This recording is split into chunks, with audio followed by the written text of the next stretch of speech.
means kind of like little devil or brat. Okay, And she leads a gang of Arakura who live by their own rules, or at least they used to, because that alliance between the Mongols and the House of Dokuja really threatened their criminal lifestyle. You know, cleaned up the streets, the black markets dried up.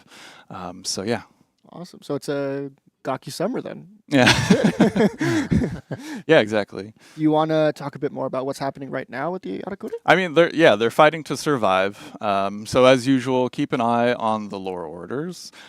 You'll get some more details about Gaki's backstory, whose broken katana that might be. Okay. And also, we're doing something really fun with the short stories this TU. So the new short story called Never Enough is available now, but it takes place at the same time as my friend Ian's short story, Seeing Red. So go back, read or reread Seeing Red, and then read Never Enough. And I hope you enjoy it. Cool. Okay, so it's like a dual perspective. Yeah. Kind of thing. Okay, That's that's, really that's cool. cool. That's Yeah. cool. Danny, I want to jump to you Yes. because Arakure looks so unique. Are you Yes, she able to does. tell us a bit more about what inspired her aesthetic? Yeah, definitely. And the first thing is their backstory, also their attitude, and also their desire to fight. And on top of that, the fact that they live in the streets now as well. It didn't impact that a lot. We also used a reference from the UFC boxing scene and like an actress that did like tough and badass roles. Nice. So we can check more in detail how she looks. So the cloths are relatively simple, but we find a lot of wear and tear and all. But I wanted them to be recognizable, so they borrowed, if you know what I mean, Wink, wink. some elements from the samurai. They adopt like the manpo to protect the jaw. They have the kusazuri, I knew it, on one leg and sode on their arm, small sode. The knee pad that they stole from the suneate part, and the cloth are the rest of itatari that went through a lot of adventure, to say the least. And the blade on their back is inspired by Gaki's story that Ben mentioned. And it actually became a ritual that they do to be part of the group. And they all wear one. Basically, they just have to break a katana. Where they get it, you will find out. But it's another symbol that represents the desire to break with tradition. And then Ben talked about the Sukiban. It definitely resonated with us as well. The strapping you see, for example, around the chest, Ria is inspired by them. It's as they were trying to hide the femininity as a statement against a man's world. Nice. The tonfas and fighting style brought up some ideas too, of course. Like we wanted her to move freely, so the arms are not covered and very mobile. We wanted her to be muscular too, because she packs a punch, of course.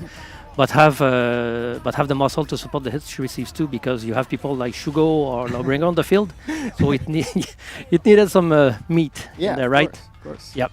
Do you want to talk a bit more about her hair a little bit? That's awesome. Yeah, of course, it's a big feature. So, being this rebellious group, we needed something expressive to fit their attitude. So, what better than hair? Yeah. So we drew inspiration from the 70s punk in the UK. And everything they influenced after that, they influenced so much. And then we continued from there and had fun with the haircuts. And I think it gives her a very modern touch. Yeah. Modern touch, yeah. And we even inspired ourselves from the rockabilly style that you see in Japan, that with their crazy hairstyle, which is so cool and it fits so well on her. So And she looks incredible. Yeah. And by the way, the player expression is looking awesome on this. The patterns and material all work so well together. It's really a canvas for you to express yourself. It's You want to talk a bit more about the other sets, maybe? Yeah, absolutely. It works well on the set one. Like as you can see here, we left a lot of real estate, I would say, to give player much more choices, and it fits so well the personality of the Arakure that we couldn't do more than that and let people have fun. And on the set too, you pretty much have a little bit more of the same, but we brought up some fashion style a little bit more this time, like the wing-shaped shoulder cloth inspired by the katajino that are usually used more on traditional cloth. The small cape in the back is mostly just for movement and purely aesthetic, and it looks great, but it's, again, more real estate for you guys to have fun customizing her. Have fun. Yeah, it's amazing. Awesome. Well, folks, I mean, Arakure will be available for purchase next week, July 23rd, for $9.99. It'll also be available for $15K steel 2 weeks after the release. So be on the lookout for that. I want to talk a little bit about the free event pass coming. So, as we mentioned earlier, starting July 23rd and running till August 13th, the free event pass, ARAKURE'S Audacity, will allow players to loot some awesome looking weapons. So, why don't we get a little sneak peek at that? Ooh, these are cool. I like these. Awesome. Well, thank you both for coming on the den and Thanks to you, Anthony. breaking all that down. Folks, stick around. We're going to be doing a gameplay deep dive with some familiar faces in the next segment. But first, we're going to take a look at all the lootable weapons from the free event pass. So, we'll see you soon. Nice. Bye-bye.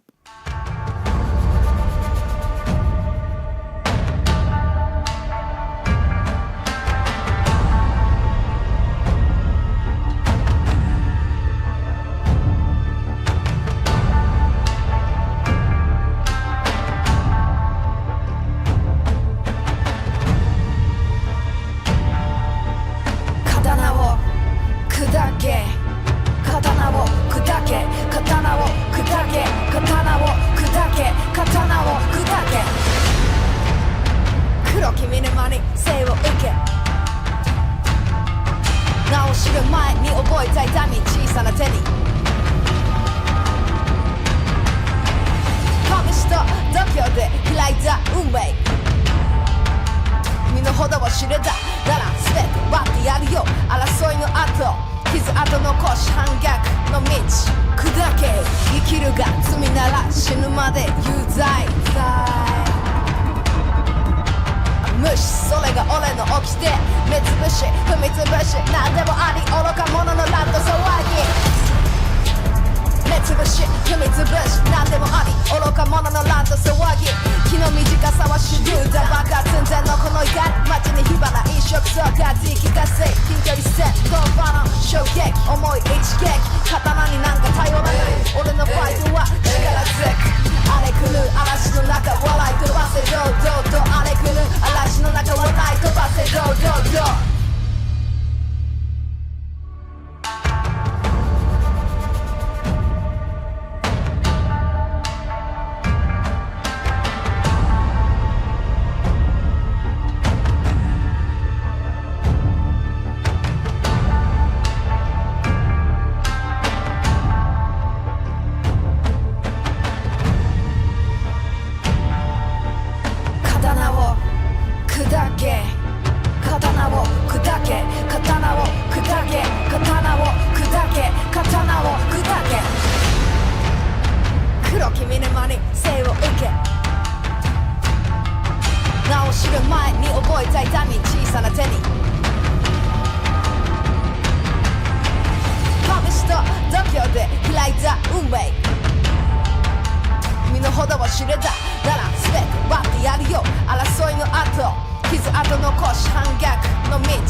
Welcome back, Warriors! We are so excited to dive into the gameplay segment for ARAKURE, our latest samurai hero. And who better to help me out than these two absolute legends? JC, welcome back to the show. How are you? I'm pretty good. I'm pretty good. It's been interesting looking at chat in the back there. Yeah. Can't wait to show off this hero. It's going to be super awesome. Absolutely, yes. I mean, they called, you are here, so... Yeah. I mean, whenever I get summoned, that's how I have to show up. I know I have to show up.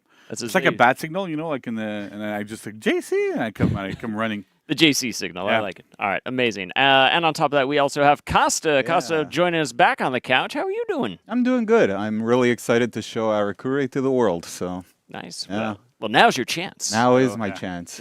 So I mean, this is that moment. We're introducing the hero to the world, as you said. So, what can you tell us about this hero? Well, she is an assassin, dual-wielding tonfas. Do you want to talk about how we chose tonfas? Yeah, so a little while ago, because we kind of decide on what weapons we're gonna do, quite in advance. But I was Vanessa and I specifically, but we were talking about a bunch of different people. We're looking at how can we make a kind of like fist-based hero, right? We've been getting a lot of requests from players to go, I want to have somebody that punches people, that does that kind of stuff. And the issue that we have normally is that every single punch in the game right now is a bash. And no matter what we kind of pick, like there was like cestus and like a bunch of different kind of weapons, it always looks like you're punching straight up, and it always ends up looking like a bash. So that's problem number one, that it's like, yeah, it's kind of cool, but it kind of feels odd, and then it gets parried, like you parry a punch, it's a bit strange. There's also a range problem, right? Because normally in For Honor, you're often, not necessarily always, but you're often outnumbered. You're in a duel, there's people around you. You want to be able to hit them on the side. But if I'm punching, like realistically, if I want to hit somebody that's there, it's super hard because I have to do these super weird, long, like stretchy punches that have no power behind them. So because normally to have power, you have to crank your elbows a little bit more to be able to hit. So that didn't make any sense either. And we're starting to look at different weapons, what we could do. And when we landed on tonfas, we're like, you know what, this could probably work, right? Because you can hold it. And I'm sure that's what a lot of people kind of realized when we revealed it, is you punch with them. But there's a lot of different ways to hold a tonfa because you can kind of spin them, and you can actually, we fix the range issue by being able to spin them and hit people outside. You can move them, you can use them as a hammer, you can use them for a lot of different things. You can use them to block as well. Traditionally, you're using them to block, so you get like that edge here to block. So you can do so much with tonfas. And it also fulfilled that kind of boxer, kind of brawler strategy, like, fantasy. So it just made total sense there. Nice. Yeah, totally. Should we go into gameplay? Yeah. Yeah, all right. Right. So before we start with that, I'll just say that we tried to keep the pattern that light attacks are going to use the short end of the tonfa. So like punches, jabs, trajectories aren't wide. And then for heavy attacks, they have a wider trajectory because, like you said, she actually spins them out like that. I don't want to hit you guys, but yeah, just to start off like that's how that. it kind of works. So let's get into the gameplay here. All right. So here she is. She looks really mean. Yeah, she's got some cool emotes too. Yeah. Scratching the back with it. That's the way you use the other use for the yeah, tonfa. for sure. So let's get into it. She has light attack, right? And you see the punching that you were talking about? Yeah, exactly. Short end. Yep. She has a heavy attack. And I don't know if you noticed this, but she spins the tonfa too. So Yeah. it looks really cool like that. It's really just cool. really neat animation with Yeah, that. it's amazing. Like the detail, we're gonna have like Vanessa and Michelle come in later, but like the amount of detail that we have on those animations to make her look super cool is unprecedented. It's we're really excited. And from light, you could go into heavy or light. So like I could do light into heavy. I could do light into light. I could do heavy into light or heavy. So heavy into heavy. Heavy into light. That kind of all works out, right? Yeah. Pretty simple, like a Pretty two-hit hero. Two-hit hero. Oh, we're stopping here? Right, we did all this stuff. We had like these big crazy tonfas. That's a deep dive, everyone. That's a hero. Yeah, all right. Thanks. We'll see you at the Good next night. segment. We never stop there. we never stop We there. never, ever stop. I'm gonna show you her sprint attack too. Sprint attack. It's on the light input. I'll do it on my end so people can see what it looks like when you're... Actually, just a little bit of a jump with the cross tonfas there, so that people... Yeah, she's got a nice zone attack too. It's quick. Pretty good trajectories on it as well. And she has something else. Yeah, she has at least one more thing. I didn't. At least one more. One more. Okay. I didn't show this because it's part of the reveal, the slow reveal. Yeah. So when you hit someone with any attack, Yeah. even a bash, She gets a combo light follow-up, a guaranteed light. So, for example, right there. All right. Okay. You cool. you can't block that. Yeah. No, but you get a little 1-2 kind of thing, right? Exactly. You get it after lights. You get it after heavy. You get it after lights. You get it after heavies. You get it after bashes. So, for example, if I do a light into bash, I get the combo right after. Okay. Cool. Cool. So Yeah. So so it makes sense, right? So every single attack that she has, you get a small confirm light afterwards. exactly. Deals a little bit more damage. Kind of looks cool. You get a 1-2 punch. Everything that's cool. There are only a few moves that she cannot Okay. chain into the combo lights. Mhm. They are called twin strikes, but Okay. we'll get into that soon. We'll get into that soon. Yeah, Okay, all right, yeah. Cool. Let me show you some of her dodge attacks. All right, cool. Right? Yeah, basic kit. This one's my favorite. It's a nice. Yeah. Oh, that's funny, right? Because I remember seeing because I'm terminally online for some reason. This is true. Yeah. And I ended up like there was a lot of comments because that specific move is in the trailer. Yeah. Yeah. And I remember people going, I really want her to have it. Guess what she does? She got it. You want to clown on some people you don't like? Go and have fun. But not only that, if you unlock from me, we also, added a little kick in the butt. Oh, okay. So we had some fun with it. Yeah, We yeah, had some yeah. fun with it. So that's a bash. Yeah. It's undodgeable. It's unblockable, right? Unblockable, sorry. We have an undodgeable For front forward dodge light. Yeah. Front dodge light. Yep. That's quite a bit of range as well. Like I can get it from like pretty far. Sorry. Yeah, go ahead. Yeah, Go really ahead, good show me. peeling tool here. Yeah. It's undodgeable, so often enough, like you get into situations in group fights where people keep dodging away from you. So she can catch up and say, no, you ain't going nowhere. Yeah, exactly. Just like that too. Just like that. Yeah. Exactly. So something to add is after all these moves, like I said, the combo strikes happen. Combo strikes always lead into the finishers, the chain finishers. Okay. So you could, for example, you could. Sorry, I got lost there. So I could just keep doing that. For example, I'm always going into my finishers. I can dodge out of them. Don't worry. Yeah, I know yeah. people are going, but I can dodge out of them. So basically, that creates kind of like a faux infinite. Yeah. Right. You could only. Like it works off of like heavy light, heavy light, heavy. So it's kind of cool, right? Because you have to commit to that little extra attack. You deal a little bit less damage on your attacks because there's that little extra strike afterwards. Yeah. But it still feels kind of good. Exactly. So that's kind of her false infinite there.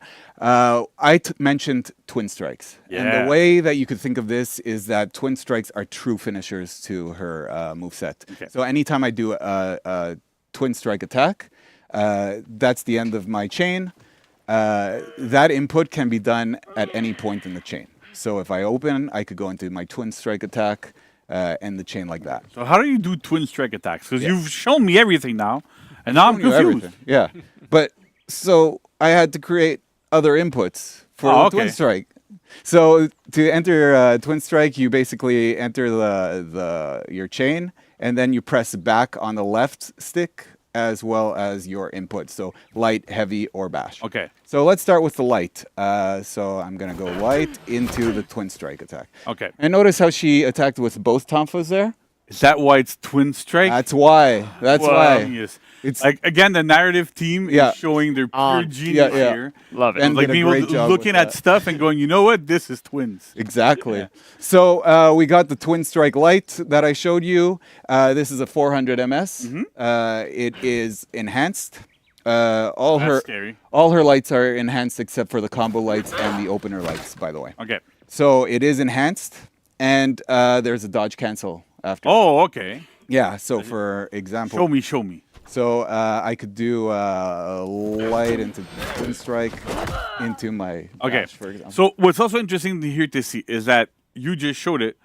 You don't have to do your little combo guarantee light to go into twin strike. You can go into twin strike from literally anything. right Exactly. now. So that is pretty cool that you can go, you know what? Like I'm gonna do light, twin strike, or I can do light twin strike. Right? Exactly. So there's a lot of freedom and a lot of flow in how you want to spend your stamina, how you want to do damage. So it's kind of interesting there. Yep. Twin strike heavy. Okay. Same input idea. You go into it from a chain. So I'll do a light into twin strike heavy. And it's undodgeable. I saw blue. Yep, undodgeable. Somebody's bingo card just like popped up. Yeah. Definitely. So pretty standard. Multi-directional as well. I did it in the same direction. So you can but choose, right? Yeah, you could choose direction. Let's try again, both tonfas. Yeah. And I like to, what's interesting here too is that you can see it's one of those attacks that changes the hand position and how you manipulate the tonfas, right? She moves them around to grab them, a bit like lower to hit on somebody's like head, a which is kind of cool. Yeah. It's one of those like little tiny ways that the animation team is able to kind of like play with those weapons and make them feel a lot more realistic and make it feel way cooler too. For sure. Awesome. And then finally, let's look at the bash. Yeah, right. There's probably a bash there. Yeah, the bash. Another is, bingo card thing. Yeah. All right, cool. The bash is a pinning move. Okay. I'll show it to you. Oh, another bingo. Same input. Same input. You're gonna enter it through chains. So and I'm gonna do back bash. I got hit real hard there. So what happens is I kick sand in your face because she's a dirty fighter. Yeah, right. She kicks sand in your face, and then from there I could input lights to continue pummeling. Okay, so it's kind of like she's like, no honor for honor, Exactly. right? Boom, boom, boom, boom. Yeah. Bam. At the end. That's And pretty cool. and the move is even called dirty trick. Yeah, It's so there you throwing go, right? sand in people's eyes. That's a Pretty pretty dirty. dirty trick. Yeah. So I could Right. also choose to throw. That's from pretty it. cool, right? At So any point. At any except for point, the last except for that one. So basically, you Exactly. can go, hey, I want to go 1, 2, throw. I can go up to 4, but you can't throw after the last one. Exactly. All right. Well, the last one is the commit full move. I've committed to the damage on the last Okay. hit. I can't do anything after Yeah, that. so the damage is really, really low on the initial hits, but the last one is where most of, like, the majority of the damage comes from.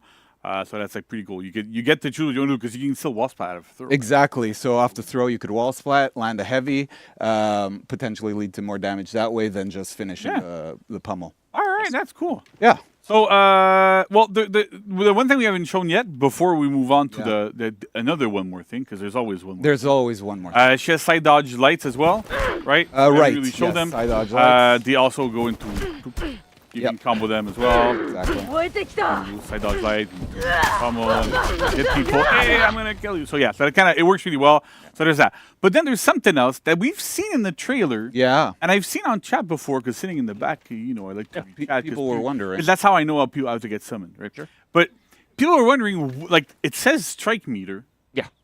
And I see a little, kind of like swirly under your little widget there that tells you what stance you're in. So what is that? Yeah. Could So, this be the this be the- aforementioned yeah. strike meter? The mythical strike This is indeed the strike meter. So if you look under my widget, you see I'm filling up the strike meter all the way to 2 little nodes. All right. And you could see the nodes above in my health That's it. bar And there. if I had them, so I can go and get them like really quickly there. Yeah.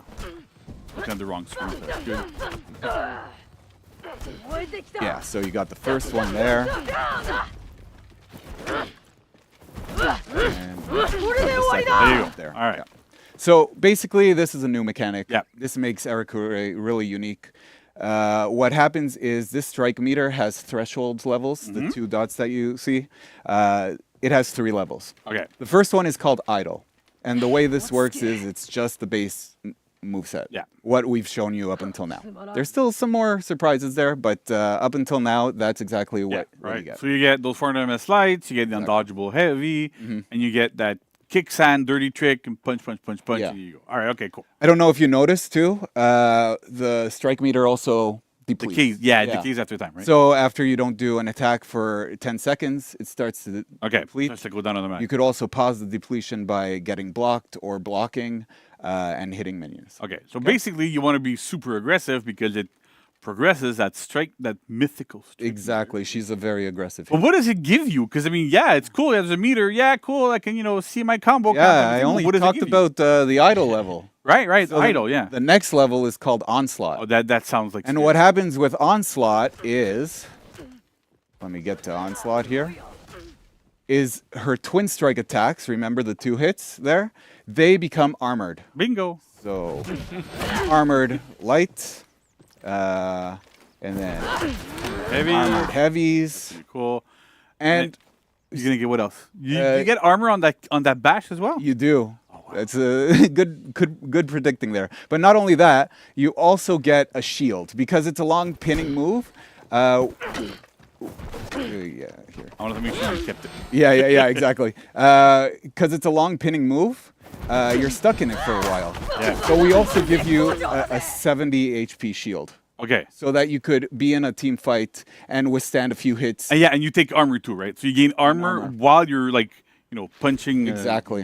leaving whatever out of somebody, but you also get a shield. Yeah. So if there's people around me that would just want to wall upon me, well, they can, but the odds of them depleting 70 HP's worth of damage that quickly might not work all the time. Exactly, yeah. So That's okay. So then that was Onslaught. What's the last one called? The last one, it when glows you see blue, this so that's even beautiful, scarier. when you see this beautiful blue glow, Yeah. you know you've reached the ultimate Okay. stage.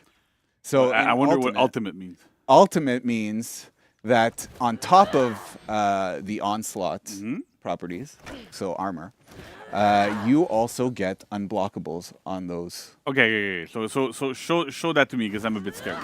So here you go. We're gonna do heavy into back. Your backlight. Is armored for an MS light. Yeah. Okay. And unblockable. Unblockable. Unblockable Yeah. for it. Armored unblockable for an MS light. Sure. Yeah. Okay.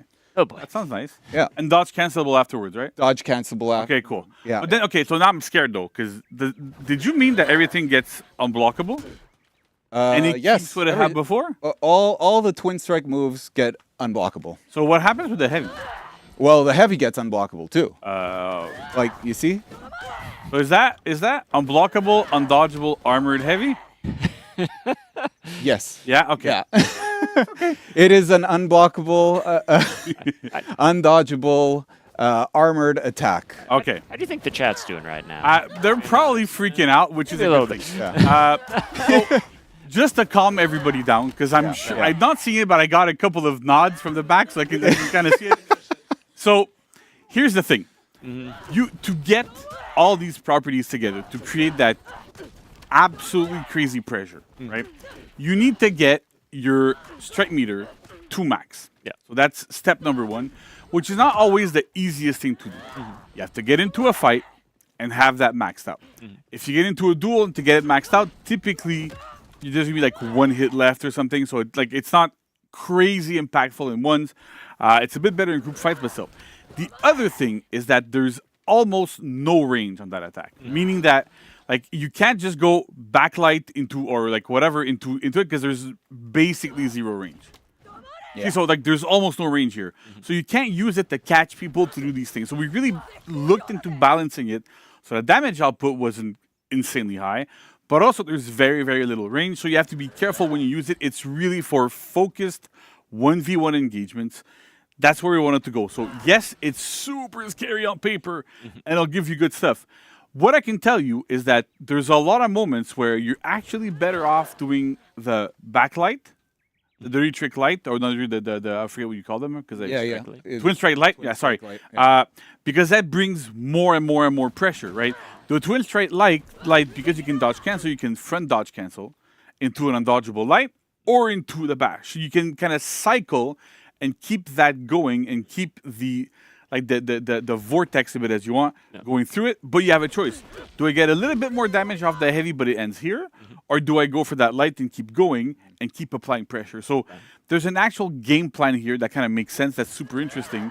And yes, it's scary. We wanted it to be scary.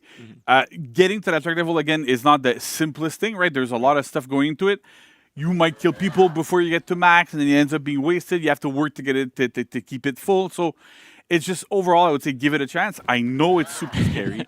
I know it ticked off like a new bingo card because I'm sure nobody had unblockable, undodgeable armor on their bingo card, but then probably somebody's gonna put it now. But that's kind of how it works. But then there's the dirty trick as well, right? Dirty trick, yes. Yeah. So what does it get at dirty Ultimate? trick? It gets everything that it got off of Onslaught. Oh my god. gets everything it gets off of an onslaught, but now it's completely uninterruptible by bashes as well. So from the community, like from players, because internally it's completely different names because we didn't know people were going to call them that. There's like two types of armor in the game from players' perspective, right? There's hyper armor and there's super armor. Hyper armor is what she gets at onslaught. So that means you trade and you absorb kind of like normal hits, but bashes will still go through. Super armor means absolutely nothing will get you out of this spot. So it's scary because it's kind of dangerous. There's a reason why we almost never use it, because you can get stuck in situations where people are going to throw a shit ton of attacks at you, and then what are you going to do, right? Because you're in that state where you can't get out of it. If that's too long, it's essentially a death sentence, Right. Because you don't get the damage reduction, you don't get the hit stun, all that stuff. So it's a bit scary. But in this case, it's interesting because you get that shield and you get super armor. So you literally cannot knock her out of it when she goes into it, when she is in ultimate. Again, that's kind of scary, but we went that way, right? Because we wanted to make sure that normally you want to use dirty tricks to raise your strike meter like pretty quickly. It's the most efficient way to raise it up. Yeah, because you get the most hits on it. You get the most hits on Which it, right? is why we're giving her those combo lights as well, just so that it helps you get your strike. Exactly. So it's a whole theme around this hero. Yeah. See? Right. But then we wanted to make sure that when you're at on ultimate, why would you still use it? Because I'm like, well, okay, I already got all my stuff. I get better damage off of other options. So why would I use this one? Well, no, there's a reason to use it. It also is really good for setting up ganks and stuff, so it's kind of nice. But it kind of works quite well. Nice. Amazing. All right. Uh, So that's it for that. But But did you also want to talk about deflex too? yes, yes. Right? So let me throw you top heavy because She is an assassin. So I could deflect. Yeah. you get a heavy, I get a heavy. right? Or I could do a shortcut right into dirty trick. That's really dirty. Yeah. Awesome. Yeah. So she does have Look at me deflex. making She is jokes. an assassin. Yeah. That's it. So she's an assassin. She gets deflects. Yeah. Super cool, and you get a nice little shortcut to those dirty tricks because she's dirty. Indeed. The fry Dirty cracker. fighter. She's all sorts of things. So, but it's pretty cool. Yeah. But now, is there another one more thing? Because I remember. Okay, so There is, yes. I'm a very perceptive person, Uh-huh. and I looked at a trailer. Yeah. And it also said something about target swap. Target spot. Now, Specialist. Yeah. It's a specialist. She's a specialist at target swapping. So, what does that mean exactly? So when you target swap with Arakure, she has dedicated moves for the target swap. Okay. We are calling them lash out attacks. Okay. And basically the way this works is from a target swap, as you could see in the video playing, she has access to 3 different lash out attacks. Okay. She has access to a light, a heavy, and a bash. So her lash out attacks, the heavy one gives you a lot of forward momentum. You could go to the next target that's pretty decently far away, and you could catch up to them, reposition yourself in the fight, and be able to hit them with your lash out attack. The light attack has a medium range, so it's not as powerful in the displacement, But it's faster, though. but it's fast. Okay. It's still 500, but it's a faster movement to where you got to go. And then the bash, by nature, bashes are unblockable, and it has the shortest distance. Okay.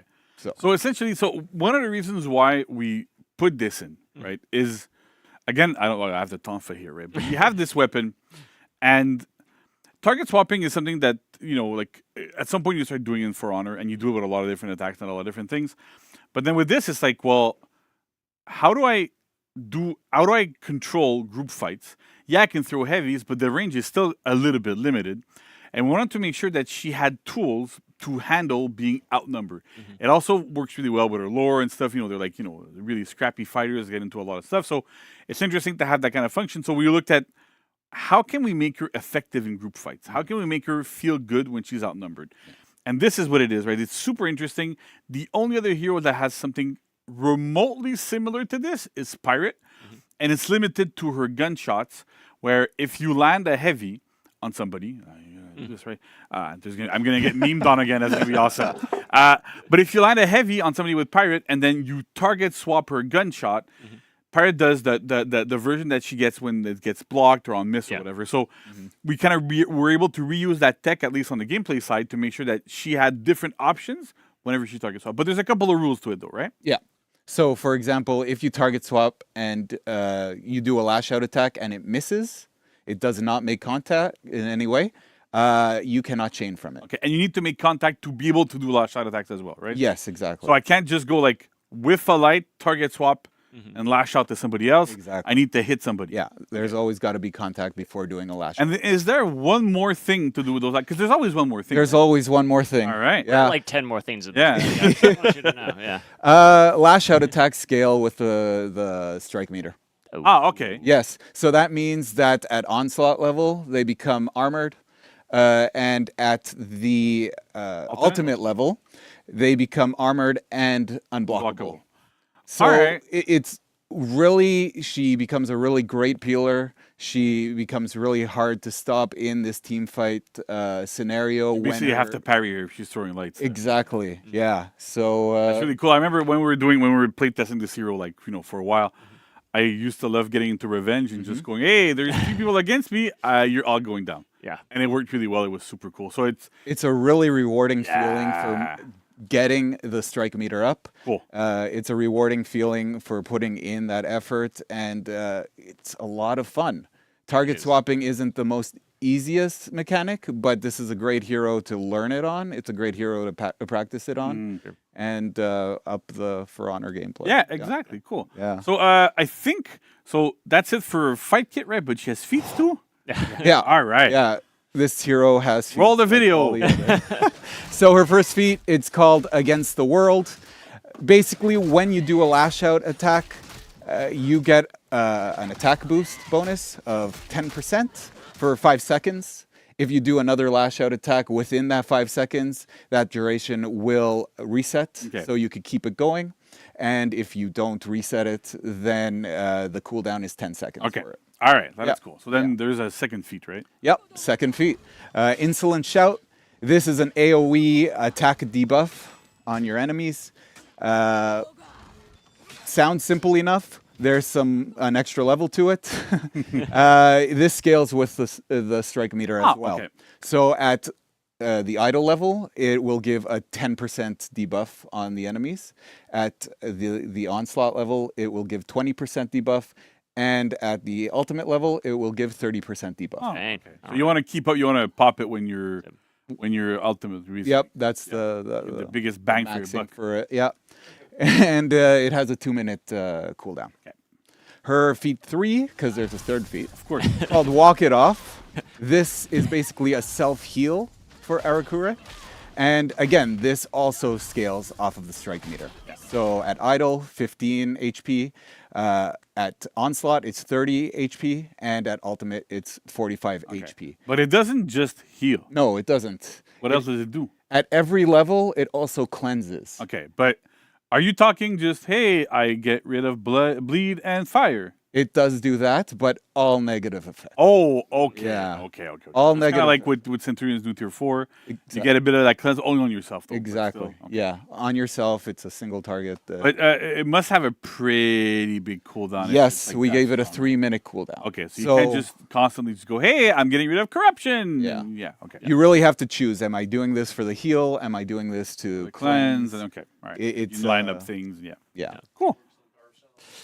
Works on corruption as well as Max. And as I also just mentioned, thank you, Max.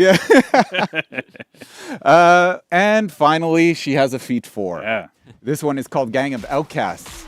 And what this does is it maxes out Arakure's strike meter. For 20 seconds, there is no decay on the strike meter.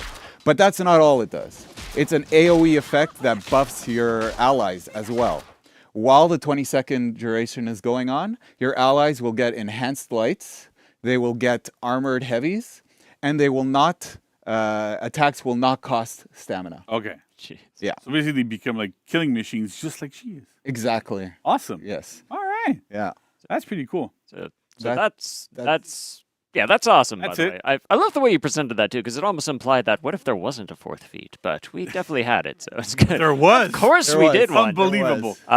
So How do we cook so much? It's we're unbelievable. just really good at Yeah, it. yeah, we're amazing. So JC, like an incredible hero looking, there's so much detail and so much depth to this. Like, how do you see ARAKURE performing in like competitive landscape? So I would rank her pretty high in Dominion. Essentially, she's like a really good roamer. Yeah. She's really good at holding points, be able to like capture stuff, be able to like catch people running around like with that front dodge light is really, really good. She's good at peeling. She's good at ganking. There's a lot of good stuff. However, she's rather weak in the lane. Like she doesn't have a lot of big trajectories. Her like you have to lock and try to do stuff, and it's always a bit unwieldy. So she's really not optimal in the lane. She has no real laning support, so that kind of makes her a bit weaker there. And as some of you may know, competitively, the general kind of like accepted idea and the way that you play the minion is you go from your home point to lane to farm for your feats, to get your team's hard points up, and you rotate back and forth, and you have somebody else, like other people, to do other things. So ARAKURE is her specialty is more to roam around and do that sort of stuff. So it makes a lot of sense there. But yeah, so in the minion lane, she's not super good. And it's interesting because the strike meter is super cool. But in 1v1 scenarios, typically what we've found, and when we've played with some of our more like pro players that have been able to play the hero a little bit, she ends up like, her opponent is basically dead when she reaches max strike, and that's with just non-stop aggression. So if you falter a little bit, if you take a bit more time, it goes down. And you don't really get to it. So in 1v1, she's good, but it's a bit harder to exploit all of her toolkit, especially the target. You can't really target swap in a 1v1 scenario as well. So there's like some stuff there that she is not as good, depending on the situation, but she's still really, really good. Yeah. Awesome. And there's some interesting choices to make there too. Do I stay at the point, boost it, and lose my strike meter? Do I run to the other points to keep up my strike meter, get into another fight as fast as possible? Pretty interesting. Yeah. There's a lot of stuff there.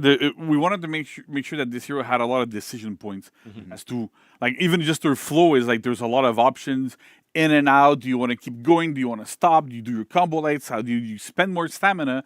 Because the stamina per HP damage is a little bit like high. So how do I spend my resources? How do I work around them? It's all built around this interesting decision system of how do you play her, and how do you play her, and the way I play her might be different from how you play her and how you play her. So it's kind of it's really interesting to have that kind of depth into a hero that her moveset is not the most complex one, but there's a lot of like moment to moment little decisions that are really interesting. Nice. Awesome. And were there any challenges, anything you want to touch on like throughout the development? Yeah. So I mean, like the strike meter is like brand new, obviously, right? It's not the easiest thing to get working in our UI, making sure it looks good, making sure it's readable. Also, just the functionality of it. Right? We went through different iterations. We had at some point there was one where every single hit counted as one, and that ended up being that it overly valued light. So how do we kind of change it? So we changed it up. Now there's like different thresholds and like lights and bashes give different amount of like meter gain than heavy. So we did a lot of iteration on these things to make sure that everything kind of felt right. The target swap tech 2 worked, but there was a lot of challenges to how do you make it work, how you decide, like the heavy goes far, the light goes medium, the bash goes low. We didn't always have a bash there as well as an option. Right. So it's like there's a lot of these things that are not super, super, super clear that we have to kind of validate as we go through. Like the chain bash that we didn't really mention it before, but the bash that you can do like in your regular chains is feintable as well. It wasn't always feintable, and how do you kind of figure out the moveset? So it's interesting. It's not always the simplest thing, but it works really, really well. Yeah, it's a bit of a process always to make these. But and now I cannot wait because after us, there's a couple of people. It's just a couple of people on the animation team that might have. I just want to leave out a tiny, tiny little tease. There's cool stuff they're going to talk about. Yeah. There's a lot of little Easter eggs, a lot of personality that they've hidden in the hero. So I know these things, but I want to tell them, but I don't want to spoil their fun. I know. Yeah, sure. They're gonna come up here real soon. It's gonna be awesome. It's gonna be awesome. Excited for that. Well, very cool. Well, thank you guys both so much for that. Finally, Costa, any shout outs you want to give? Yeah. Well, the whole team, honestly, that worked on ARAKURE, they were amazing.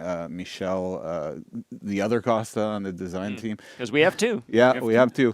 Vince. Man, there's so many. Chloe and all Fred. Right now. Nico was huge support with the strike meter. Terry, Alex on audio. on UI, like we had Catherine that UI, that you yeah. folks probably remember. Catherine did a lot of work on the gauge, so that it looked nice and it kind of fit what we needed. It's a huge team effort all the time. Yeah, The animation team did amazing. Even like even the marketing team, I really want to commend them because the trailer that we had for the gameplay is completely new. It's super awesome. Yeah. So like really like good job, guys. It's everybody's super proud. Yeah, it was an awesome undertaking Very cool. from all around. Well, I'm very excited for that. And folks, we hope you're excited too. Yeah. If you want to get your hands on ARAKURE, you don't have to wait long. You got 1 week to go because next Thursday with the title update, she's going to drop. We hope you enjoy this, but stick around because we have an animation deep dive coming up right after this. Keep spinning those. Please don't hit anybody, and we'll be right back.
Welcome back, Warriors. We are now at the animation segment. We've got Vanessa and Michelle. How you both doing? Amazing. Great, thank you. So how about that fight kit? That fight kit looking It's crazy? so cool, huh?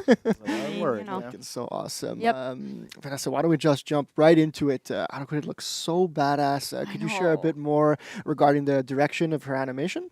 Yes, I mean, GC touch up a bit on it, but she's our answer to a brawler hero, basically. So finally, it's there. It's Yeah. there. So we have the Tomfa. You saw them. They're right there. So yeah, it's a little bit of, she's hyper-violent. She's very badass. She has zero tolerance for bullshit. That's it. That was the attitude direction that we have. So every time we did an animation, we're like, no bullshit. There you go. And she's very, she has a build-up anger. She want to release it. That's why she fights you. She always she short temper, always in your face. So that's her. So awesome. Also, so just for a bit of context for folks watching, so when the team creates heroes, we usually try to establish 3 key pillars that describes the hero. Do you want to share those with us? Yeah, I mean, Ben talked about it. She's scrappy, firecracker, and brazen. It's again, it's something every time we do an animation, we ask ourselves if it fits that. So she's scrappy. You saw it. She fights dirty. She bonk you on the head. She kick you where it hurts. Exactly. So yeah, so she's very scrappy. She's a firecracker. I don't know if you noticed, but during the strike meter, the more you get into it, the animation change a little bit. So the navigation and all the idle, she gets like more pumped. Oh my god. We had that's like cool. 3 layers of a full navigation. It's a lot of work. Yeah. That was a lot of work. Awesome. Just to represent the firecracker aspect of this character. And she's brazen as well. So she's rough and tough. She has nothing to prove. She's super versatile. The weapons are really cool for that. And yeah. That's really cool. So as the strike meter increases, like her animations will change a little bit. Yeah, like she'll yeah, get yeah. more amped up. Yeah, and you'll pumped. see. Like it's a bit. I think some people notice. Like she's a little bit more like into it. Like Yeah. she's really intense. The so- adrenaline's flowing. Exactly. You want Exactly. her to press buttons. That's please. Yeah. Yeah, yeah. She asks you, right? So. It's really that. Yeah. So yeah, I'll put you in context. And Okay. like, so using those words that Vanessa was talking about. So when's the last time you ended up like in a dark alley at night, Ooh. like Who's a the dead question? end? I'm no. taking And you taking turn- back to Man. last weekend. You turn around and there's like 4 silhouettes like blocking your Oh, path. no. Like so, yeah. For a new hero, like that's street combat technique. Won't be clean. She will get out, Mhm. like bruised, bloody nose, but on her feet, Nice. like Rocky style. Like so that's her. Yeah. Why don't we talk a little bit more about her weapons? What was it like animating Tonfa combat? I mean, it's pretty new, huh? It's pretty cool. This is awesome. Yeah. Can I Yeah, hold you them a can, little bit? Yeah. Chat, this has a good weight. Yeah. And confirm. We almost have. I hold Using this the right? weapon gives you a Yes. lot of ideas, but when we saw the Tonfas, like the weapon length, like JC was talking about, like using lights on this side, it got us thinking. We didn't want to lose that that strength of like hooks and uppercuts by doing like wide arcs. Okay, I see. So wanted to keep it like more it of a tight. boxing Yeah. style. So what we did is like so when she strikes, we brought her a little bit closer, not much, like 60 centimeters. Yep.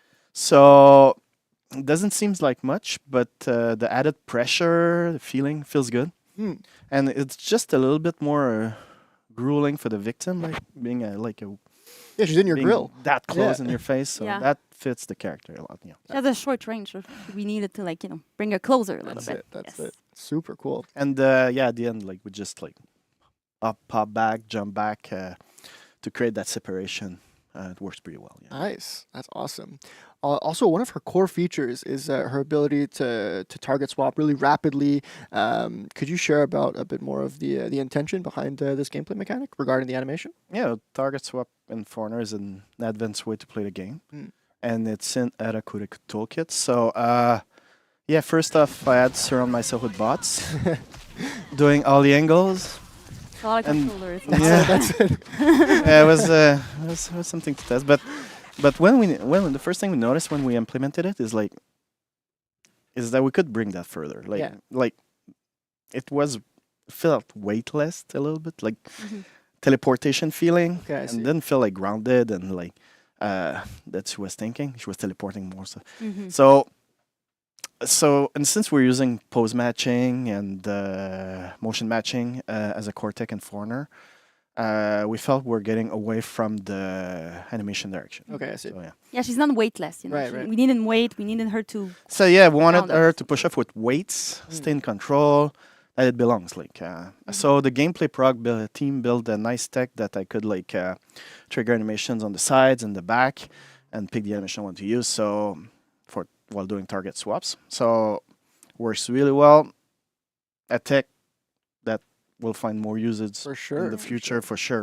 Yeah. That's okay. So that's really cool. So it's basically when she's target swapping between each character, there's custom animations that fit Yeah. all of that. Yeah, because everybody can target swap, but for her, because it's our toolkit, like Michelle did all those transition That's and to reach and to add a little bit more weight and trying to not snap Yeah, too right. fast and jump. So at least you feel it feels really good. Yeah, it's like So she's when you flowing through play- the fight almost. Yeah.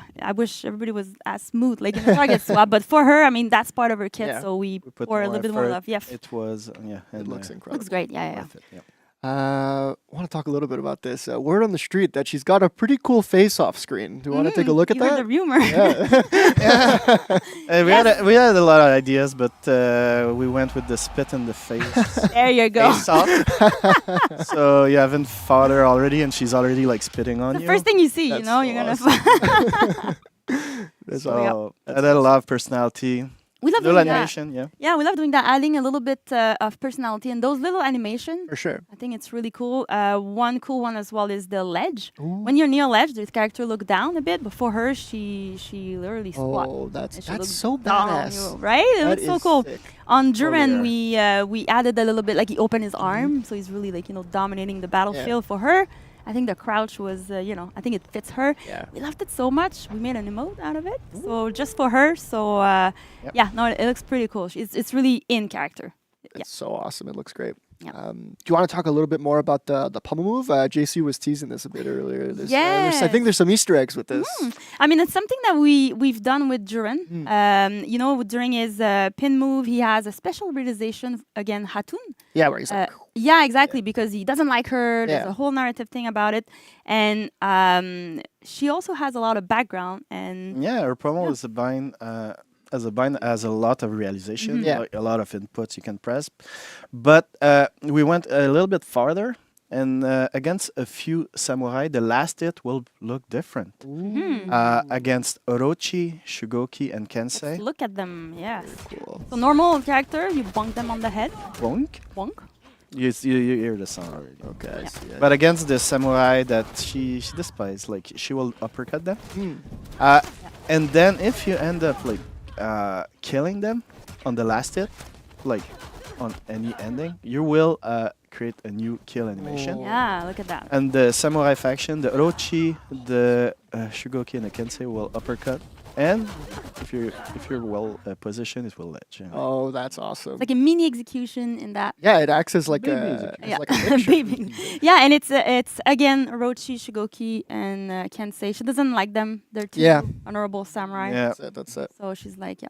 That's super, super cool. That's awesome. And the fact that it ledges is.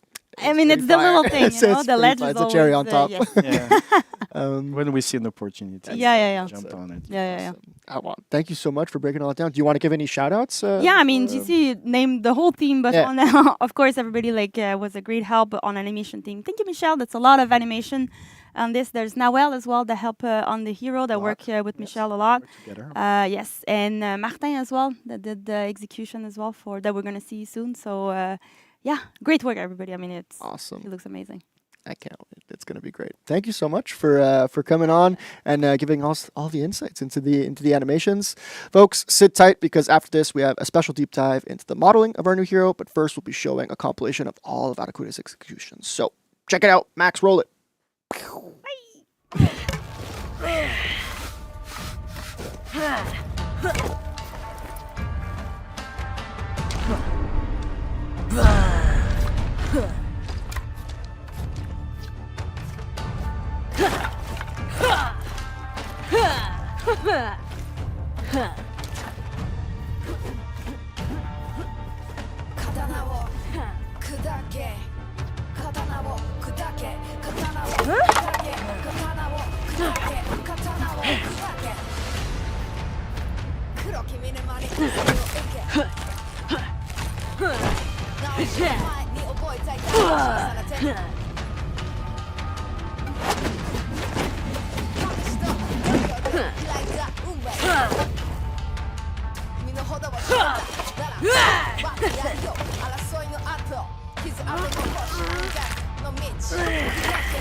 Welcome back, Warriors! Oh man, that animation segment was sick, and we are here to go into a modeling deep dive. And who better to help us talk about the character modeling than, is it ARAKURE herself?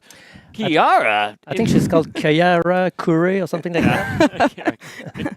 Now, I mean, we have to take a moment quickly off script to address the amazing cosplay in the room. Yeah, she looks Why, amazing. thank you. Nice job.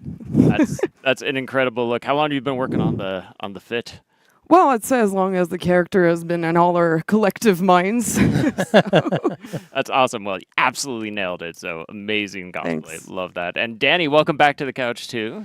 Thank you. And seriously, as an art director, this is like the most fantastic thing that we see when people do fine art or they dress as heroes in cosplay and Comic-Con or whatever conference they did. It's Whatever convention you want, please. It's amazing. That's good. So Yeah. awesome. Cosplay guide confirmed after this. Oh, yes. No, so folks, again, we are here to talk now more about the kind of the modeling deep dive of this character. Now, Kiara, like, do you want to help us understand, like, what was the process? What went into like the creation of this character? Absolutely. So first, become the character.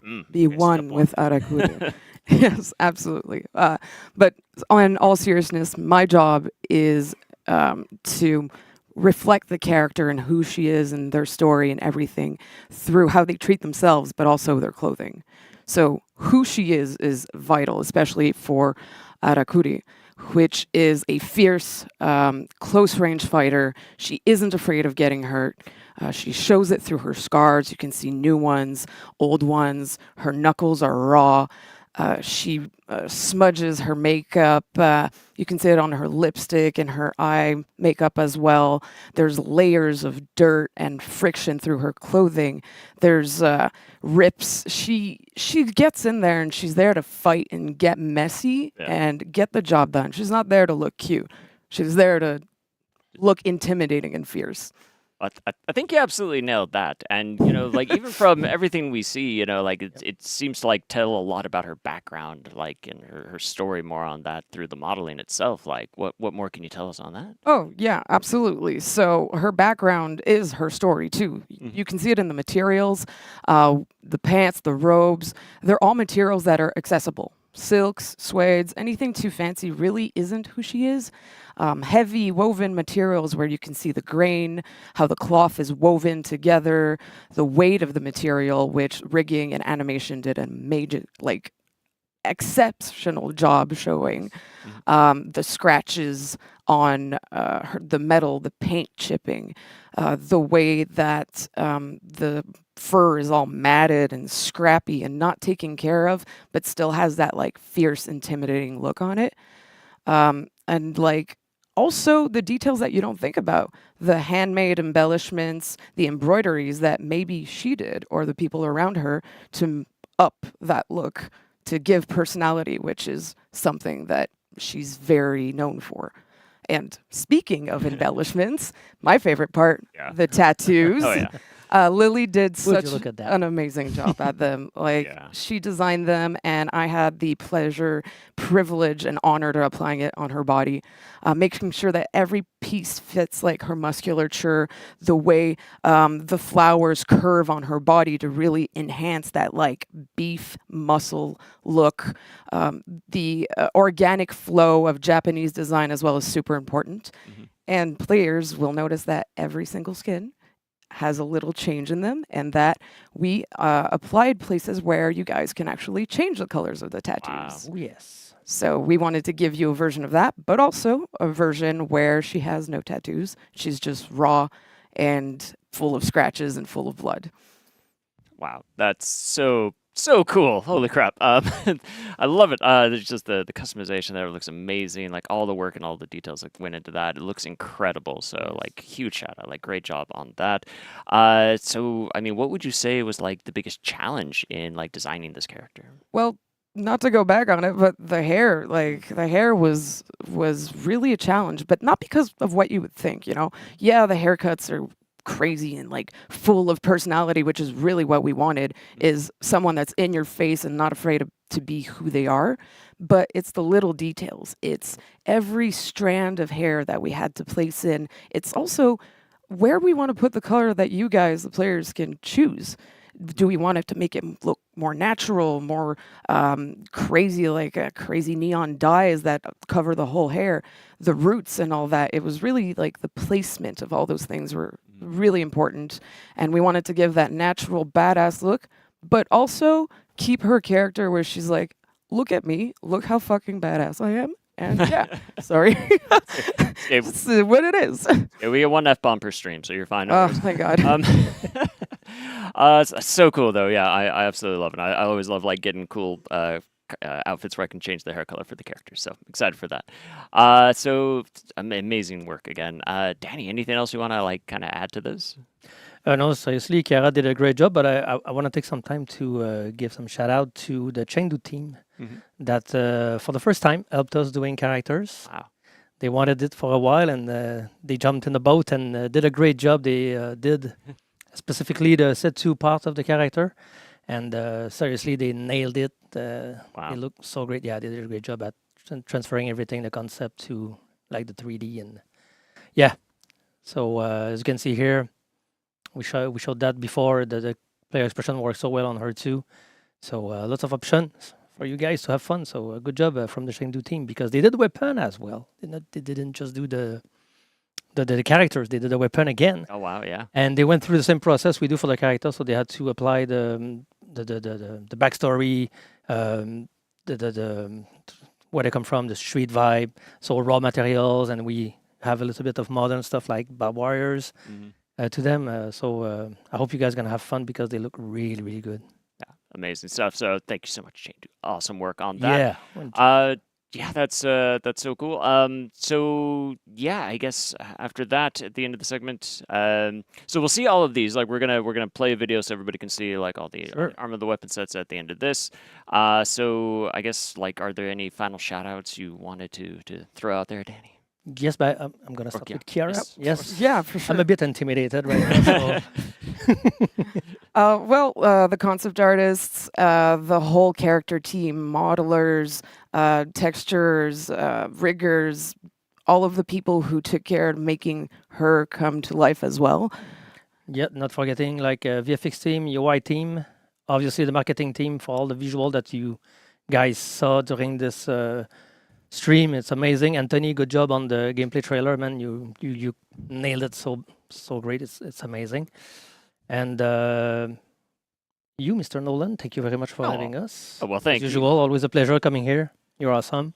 Hey, you know me. I'm all about coming here to talk about our amazing game. So I know, very you're the excited best for to be here that. every time. So, so thank you so much again, Chiara. Thank you so much for coming on board and for all the crazy work that was put into this hero. I think she's amazing. She looks incredible. There's so much fun at play. I cannot wait for next week when she goes live. Danny, thank you so much too for coming on the couch with us to continue to talk more about all the art that goes into this. So thank you. It's been a pleasure and a lot of fun designing the characters. So I hope you guys will enjoy it as much as we did. Absolutely. We've got to have fun with what we do. It's very important. Yeah. We have to. She's amazing. We're making video games here, folks. Exactly. Good. All right. So for everybody here at home, we hope you enjoyed this. Coming up next, we have a very awesome throwback event segment. But don't go anywhere, because we are going to show you a very cool video with all of the weapon and armor sets for the new hero. So stick around, and we'll be right back.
し踏みつぶし何でもあり愚か者の乱と騒ぎ気の短さは手榴弾爆発寸前のこの怒り街に火花一触相関聞かせ近距離戦コンバの衝撃重い一撃刀になんか頼らない俺のファイトは力強く荒れ狂う嵐の中笑い飛ばせ堂々と荒れ狂う嵐の中笑い飛ばせ堂々と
Welcome back, Warriors. We are so excited to announce that Test Your Metal game mode is back during the event Metal Trials. Amazing. I'm so amped up for this. I am too. Oh my gosh, this is like one of the most exciting events we have. One of my favorites, so I'm really stoked for that. So, and I think we even have a new trailer. Yeah. We have a little trailer. Max, show them the trailer.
Dude, oh my gosh, so awesome. I am so stoked again, for Test Your Metal to come back. But maybe, Anthony, it's been a little bit since we've had Test Your Metal. Do you want to explain what is Test Your Metal? Yeah, let's give a little breakdown of the lore. So, to celebrate the Truce of Wyverndale, warriors from all factions gathered in a legendary fortress to reenact battles from the past. The last chapter of Honor Games would soon be remembered as one of the darkest moments in Heathmoor's history. Cool. That's awesome. Do you want to tell everyone how the game mode actually works? Oh yeah, absolutely. So let's talk about. I'm over here today. All right, so let's talk about Test Your Metal. So Test Your Metal is really fun. It is a PvE elimination mode where essentially you and your team will fight a team of AI bosses from the campaign. So each round that you play, the bosses will get stronger and stronger. So in week 2, for example, players fight against a team comprised of the strongest bosses from each faction. These are bosses including Gudmundur, Tozen, and Apollyon, as well as other campaign characters that are going to be in there like Stone, Holden Cross, and more. And then finally in week 3, we have the hardest challenge of the event, the Tyrant's Test, where you're going to face off against a team comprised of warmongers led by Astria. So it's going to be super sick. That's going to be awesome. It is going to be good. Also, a new awesome iteration is for the first time in Test Your Metal, we'll have event leaderboards. Ooh. So that's pretty cool. So you can see how well you're doing compared to the rest of the world. So the points will be granted by kills. So get out there, do your thing, go hard. Kill them bosses. That's it. That's it. Also, one of the main reasons that people love Metal Trials is the awesome rewards that come along with it. So why don't we take a look? So, of course, we have the black armor sets retrofitted for all heroes. Here's a little sneak peek. It'll be available from August 13th to September 3rd. We also have the Blackstone Elite Color Swatch, as well as the Iron Legion Color Swatch as well. Ooh, yes. Yeah. Yeah, I love me the all black tester metal armor. yeah. So I cannot wait, especially for all the new heroes. Is like the best armor we have. So Yeah. good. We also have more rewards though, so let's check these out. So listen, during week 1, from August 13th through the 20th, you're going to be able to loot the battle outfit Age of Wolves. So that'll be super cool. On week 2, from August 20th through the 27th, you'll be able to loot the Apollyon's Might embossing, as well as the Rose of Horkos embossing. And then finally, there's the Rose of Horkos. Amazing. And then finally, for week 3, we're going all out because you are going to be able to loot the I Am War free roam emote. So from August 27th to September 3rd, you just got to play and you get the loots. It's that simple. So there you go. I can't wait. Nolan, thank you so much for breaking this down with me. We got an esports segment coming up. I'm amped for that. So let's take a look at all the lootable armor sets from Metal Trials first, and then we'll head to esports after. See you soon. See you soon.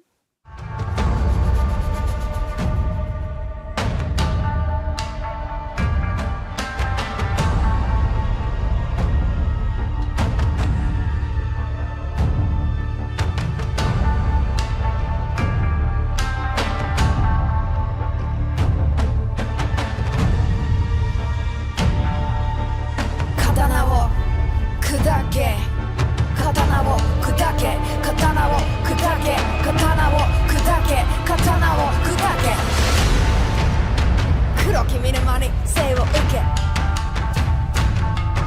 名を知る前に覚えた痛み小さな手に拳と度胸で開いた運命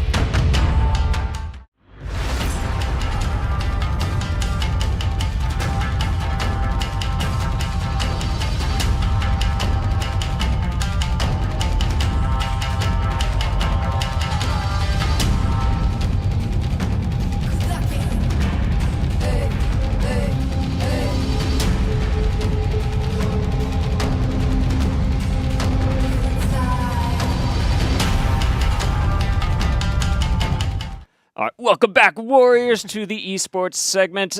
We needed that little transition because Anthony and I had to swap couches. A little swap. It's very important. All right, I like the seat better, so we had to talk. we talked about it. But yeah, we are here to talk about esports, and we had something pretty cool just happen. So Anthony, like, what's going on in the world? Yeah. So 44 Triple Threat just concluded, so Yes. a big thank you to everyone who participated, as well as our tournament organizers, Spandude and Nutella. For those that aren't aware, Triple Threat is our year-long circuit comprised of 3 tournaments where we're awarding players with circuit points throughout each tournament, depending on where they finish. So the higher up you finish on the leaderboard, the more points you earn. Makes sense. So we're trying to find the GOAT, basically, who's got the most points at the end of the year. Awesome. But yeah, we started the year off with a 44 tournament that just concluded. We're going to be heading to a 1v1 tournament just in Season 3. And then we're going to end off the year with another banger, another 44 Dominion tournament. But yeah, we just wrapped up the first 44 tournament of the year. Awesome turnout. Big thank you to our casters, Verbalocity and Norgos. And a big shout out to I Have Memes, who made his main channel debut as our analyst. So yeah. Ooh, confetti. Nice. Love it. Big ups to him. He crushed it. It was awesome to have that analysis present. So it was really nice. But moving on to the actual results of the tournament, a big shout out to Team AOG for winning. If you aren't aware, Team AOG is comprised of some veteran players of the scene. They got players like Clutchmeister, Mina B, Nymphoniel, also known as Likimon, Vanlar, and they also had Rawhit, who was a sub.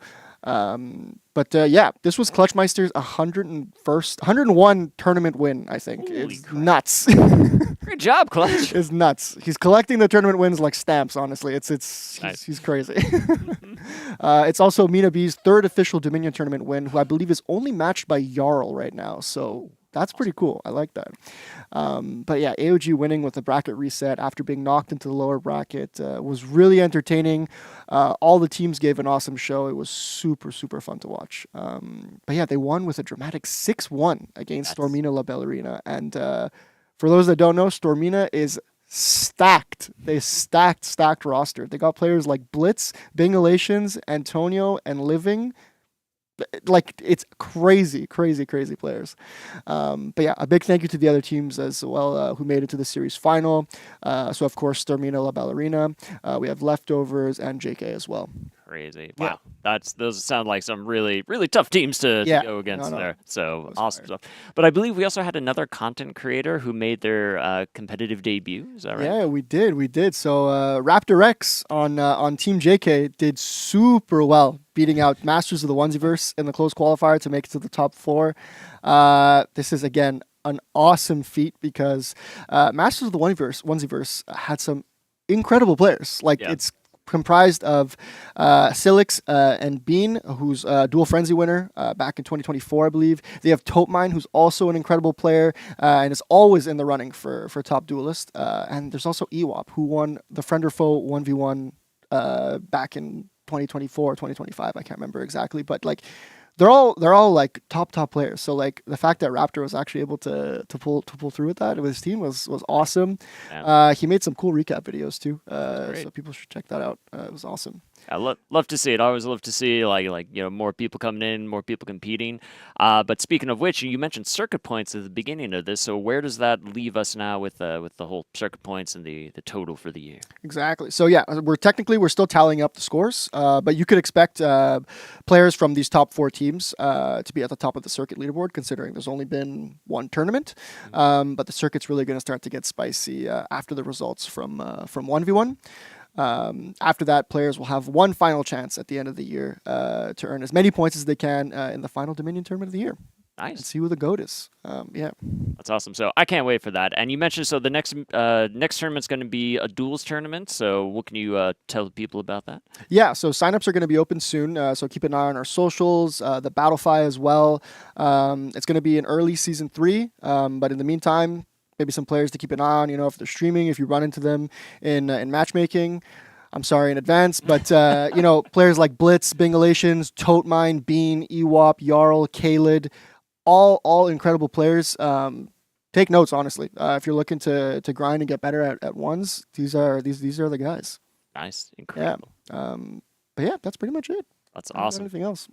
Well, cool. Well, thank you so much, Anthony. I always love to see how our esports scene is progressing, and really excited to see the next round of this. So, Warriors, keep an eye out for that. Make sure you sign up, participate. It's going to be so much fun. So, really excited for all the amazing competition.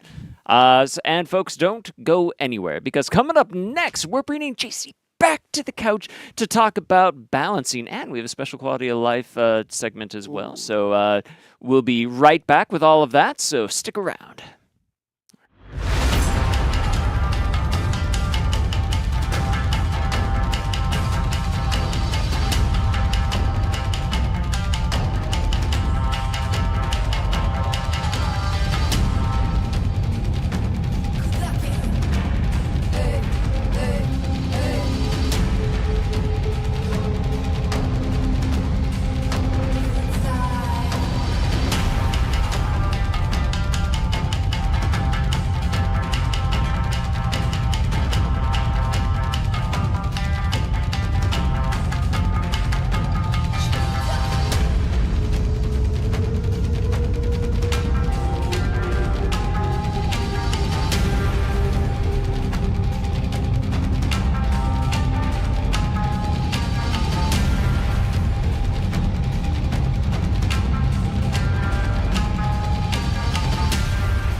Throwback Warriors. We weren't gone that long. We hope you enjoyed your wait. Nah, I'm just joking. JC is here though Yes, to talk I about am. balance. Amazing. I don't know. I don't know. People were summoning me again. I know they couldn't get enough. Yeah. They can't get enough of me, and I don't know how it works, but it always works. I teleport from my desk upstairs. You tried to leave. We yeah. wouldn't- yeah. yeah. I'm like, I'm out of here. Nice. I don't want to do balancing.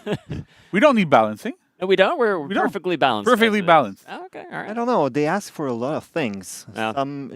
They all ask for the same things, so you know what to do from the chat. It's always a. Oh, you mean Nerf Warlord?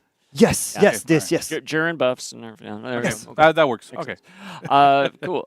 So yeah, we do have some patch notes to get into for that. But before that too, Raph, again, welcome back to the couch too. Yeah. Why am I here when it's the time to talk about patch It's notes, because eh? you're awesome, Raph. It's- Oh, thank you. I have that to was say something. something before we start. Yeah. This is, I must be like my 20th Warriors Den, but it's the first time that I'm sitting next to GC. Oh, wow. So I feel promoted today. Yeah, I'm like yeah. so happy. Can I like touch her shoulder? You or can something? try. You can try. It's dangerous though. Yeah, that's what it is. Just the power is gonna flow through you. It's really tricky. So in any case, why am I here? Yes. I'm oh, here it's because we have a new narrative feature in the game. narrative. A new You say? Yeah. Oh, it's my It's favorite. actually a new menu, a hero bio menu, and you can start a video, Max. Thank you. So whether you have a hero or not, you will now be able to go into a new lore section, and in that lore section, you'll be able to read a sort of summary of what an archetype, the archetype of each hero is. What is a Black Prior? What is a Raider? What is a Arakure? What do they want? Why do they fight? How do they fight? So some heroes, 12 of them for now, also have a description of an individual character leading or being a representative of this archetype. So you have 12 for now. We will add more in coming seasons, but, and it is important, not in the next one. So for one seasons, we will not put updates, but it will come after that. And we intend to put as many as we believe is important. Yeah, so we hope this is part actually of a larger effort to bring more of our wide world and the large story of Ithmore into the game itself. For now, it has been accessible online. A lot of it is you needed to be there the season that it was told, or we have videos that describe what happened in that year or something like that. But there is nowhere that players can go and actually have references of everything that's happened or what do each warrior want. So now we're bringing more and more of it into the game. We started with small snippets with executions and emotes. We're gonna continue to do some of that when it feels right to do it. But now you have this new lore menu and we'll keep updating it. But not next season, once again. It is really important to say that. I know at least one content creator that is probably overly ecstatic right now if he's watching it live. Fell off his chair, something, I don't know. But I'm sure there's at least one person, but overall, reading about all our funny sword heroes and our funny sword game is awesome. That is very cool. Able to get access to all these things is just peak. Yeah, it is part. It's strange how you maybe don't know exactly, but whenever we say, hey, personality here or this element of the character is represented there, all of that is part of the background. So it's narrative is kind of a connective tissue. It is not at the forefront, but it helps everybody else, and we all work together to create heroes. And this collective work is something I really want to praise for this special feature, because to do that has required a lot of work from a lot of people, and this update ends up being by number of lines and number of words added, this ends up being the largest narrative update since launch. Oh, wow. So yeah, quite a lot of work by many teams, and a big shout out to all of them. Awesome. Well, super excited. I am excited to go in and read me some lore. You'll go into Nusha, of course. I'm going to go to Nusha. And Yeah, of course. I'll stay there for a while. So. But see, that's the thing is I not a lot of people know and understand that you and the narrative team are so important as to how we build heroes, how we do stuff, where we go. Look, dude, I gotta give you props. It's just we've been working together for a few years now, and it's amazing how like just getting the background and how we're thinking about things that comes from you and your team, it helps everybody else. Like on the design team, I know we use a lot of where they're going, we sit down with you guys really often to, okay, so we're trying to do this. How does it work with the personality and how does it kind of function? Because overall, when the narrative is strong and everybody's aligned and everybody kind of feeds into it and feeds from it, you end up having much better heroes, much better content, and it's so much more cohesive. And so it's really appreciated. Like it's amazing. Thank you. I mean, it goes both ways. We enjoy being with you and having a game. The gameplay is, you know, the bones, and then we try to put some skin on top of it, I guess, something like that. So anyway, really happy to have this new feature into the game. Yeah, looking forward to reactions by players. All right. All right. Well, thank you so much, Raph. So, and then beyond that too, we do have a few patch notes to talk about. JC, one more. No, we got one page now. Yeah, we're gonna put one page. Nah, No, we'll see. I'm not gonna do it again because it's tired by now. But let's get started with balancing. Let's go. Woo! I think this is what a couple of people are waiting for. A few, yeah. I should stall on this slide as much as I can. As long as possible, yeah. Okay. Should we talk more about the feature? yeah. Maybe more about Arakure. Yeah, more like that. Yeah. So Arakure, she's there. You know, she's fighting. She's punching people with her tonfas. Does she throw sand or something? No. Let's go. Let's go. All right. Let's go. I'm sure people are freaking out. All right, okay. So we're starting off with Varangian Guard. Is it you're here? Should I say Varangian or Varangian? Didn't we say Varangian because it is? Yes, it is. I'm happy you're here because I can ask you then. It's great. So now I know it's Varangian. So you're stalling yet again? That's what you were doing. Okay, no, all right, great. So anyway, so we're kind of changing a little bit the hero so that we want to address some of the frustration that players have playing this hero. So first up, Sellsword's Valor, which is her side dodge lights. They had crushing counters. They had a little bit like their defense was a little bit different because we needed to make sure they could actually crush and counter. We just removed them, and now her dodge attacks are regular dodge attacks with the same timing as everything else. The reason why we did this is that actually landing those crushing counters on purpose is really tricky. And that's okay, right? Like if we have like super high level execution stuff and timing, it's great. Except when most of the time that it happens, it's not on purpose and it's by accident. And it just ends up being super frustrating when you're playing against her. And so it's been one pain point of this hero for a while. So we're removing them, making her dodge attacks pretty regular. There's no real point of having like that much more extra defense on her side dodges there. So we're kind of toning that down a little bit so that it makes kind of a bit more sense. Nice. For Sellsword's Bounty, which is her front dodge attack, her light. So you can now do it from 200 ms to 500 ms instead of 1 to 5. So you might just go 100 ms. Who cares, right? The big difference here is that lengthens the period where she's vulnerable to guard breaks. And so you cannot, it's harder to stuff guard breaks when you can do it just a little bit later. It makes just enough of a difference that it's still super viable. It's still a great move. But then it's harder to use on reaction or like even on prediction to guard breaks. You have to do it like a little bit earlier. So it balances that out again. Because it's one of those things that if a lot of heroes don't have that kind of vulnerability, it becomes super hard to play against them. You have less options defensively, and you become a bit too oppressive. Gotcha. Of course. Oathkeeper's Spiral, which is the zone attack that she can do after she blocks somebody with her big shield. So the issue here is that initially we wanted it to not have too much forward movement because of the way the axe works and all that kind of functions, if we ended up like making the trajectory and the hitboxes bigger, it created phantom hits. We try to avoid phantom hits as much as possible. We wanted to look as much as we can at the weapon trajectories and stuff. But the problem is that there's not a lot of range. And if we gave her like too much forward movement, she would miss everybody around her. And the purpose of that move is to hit people around her. So it didn't quite make sense. But we've revisited it a bit, and we made sure that she has just enough forward movement because what ended up happening really often is I block somebody, throw this attack, hit 2 people, miss my target. And so that's just kind of weird, right? It doesn't quite function as intended.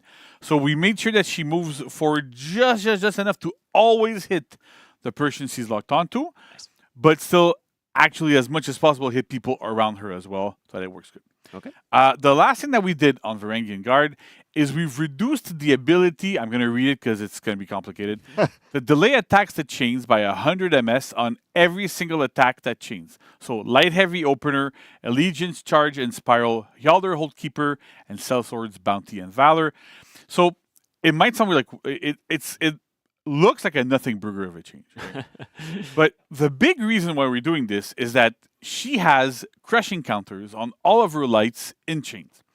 And initially we had made the delay window super long to give players a chance to really time them properly and feel good using them. What ended up happening is because of that, she becomes borderline impossible to peel in group fights. Yeah. So because when you're blocking external, when you're doing stuff externally, you can, this is like secret tech, don't tell anybody except if you already know, you don't already know. when somebody's throwing an attack at you externally, right? So I'm here, I'm locked onto Raph, and you're here, you're throwing attacks at me. I can block you two different ways. Right. Either by blocking in the direction you are from or blocking the actual stance of the attack. So if you're on my right and you throw a top attack, I can block top and block it, or I can block right and block it. Because I block both the direction you're coming from and the direction of the attack. So that's kind of why also it's kind of good to do like something like different sides so that it's a bit harder to block. But the thing is, this also applies to crushing counters and superior blocks. So you could often just like superior block on the side and would block like all three stances, and you could kind of mess it up sometimes and like cover other options. So it ended up being a bit too strong and a bit too oppressive. So by lowering the delay, you can still do it, but it's harder to time like and delay it like a bunch, so that it's a bit trickier to be able to block those attacks using that stuff. Gotcha. So that is it for good old friend Varangian Guard, or Varangian. Orochi, everybody's least favorite samurai, but somehow everybody loves him. So mostly nerfs, which I think some people are going to be happy with. So Zephyr Slash, which is his side dodge lights, they're back to being enhanced, but their recovery can no longer be cancelled by a dodge in any situation. On hit, on block, and on miss. So it's the treatment we gave Pirate a little while ago. That worked super, super, super well. And so we're applying it to Orochi, and maybe somebody else that we'll talk about in a little bit. Sneaky patch notes. Somebody with access. But Warlord, right? Warlord, yeah, Warlord, of course. We're going to nerf Warlords. But essentially, the idea here is that because it's a defensive move, and it's really, really, really good, and it has a big trajectory, being able to dodge cancel it, even on hit, proved to be a little bit too strong. You're still able to zip around too much on the battlefield, being really, really defensive. So we're toning it down so that it's purely a one-shot defensive move. You're going to do it once, and that's going to be it. Yeah, you can do it. If it lands, you go into like a combo light and do it again. But you have to commit just a little bit more time so you can actually get peeled and get that stuff happening. So then we adjusted his zone attack as well. So we adjusted the trajectory to have a little bit less reach on the left and front sides, because again it caused a bit of phantom hits, but it was super strong. The cable is bugging. Okay. Yeah. So it ended up being a bit too strong in group fights because it would hit just outside, just a little bit too much. So by lowering this just a tad, we're able to, it functions a lot better, and it's a little bit less annoying in group fights. And we've also lowered the amount that it pushes opponents when they block it.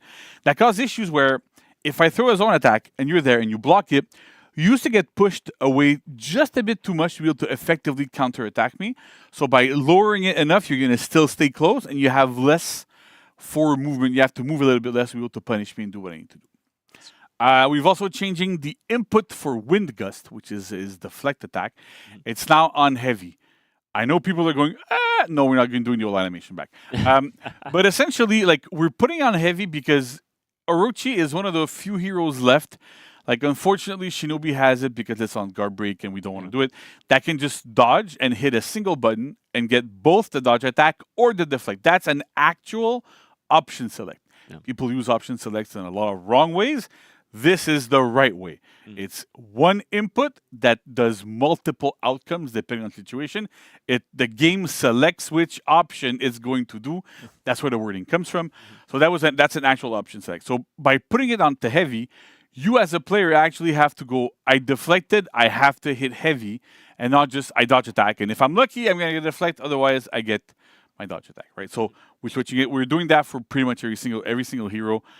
Again, like on Shinobi, it's a bit harder because it's both a kick and some weird teleport that he does. and it doesn't feel quite right to have that teleport attack on a light or on a heavy. So we're gonna try to figure things out. But right now, at least for Orochi, this is how it's gonna go. Nice. Finally, we're also nerfing kunai, which I'm sure people have already rejoiced because they saw this. So kunai is really, really good. It's a projectile feat, so already it's frustrating. You can do it from off screen. Nobody kind of sees it going. It doesn't do a ton of damage, but it's enough to be annoying. It pushes you into a bit of a hit stun, so it's kind of annoying. So what we're doing now is we've doubled the cooldown. So now instead of being 30 seconds, it's 60 seconds. We've also upped the damage to compensate, right? So it does 20 instead of 15. So it kind of, you're going to use it once per fight. About 60 seconds is about the length of a single fight. So by doing this, you can use it once per fight. It's still good, but it's not twice per fight to just annoy people from external. For sure.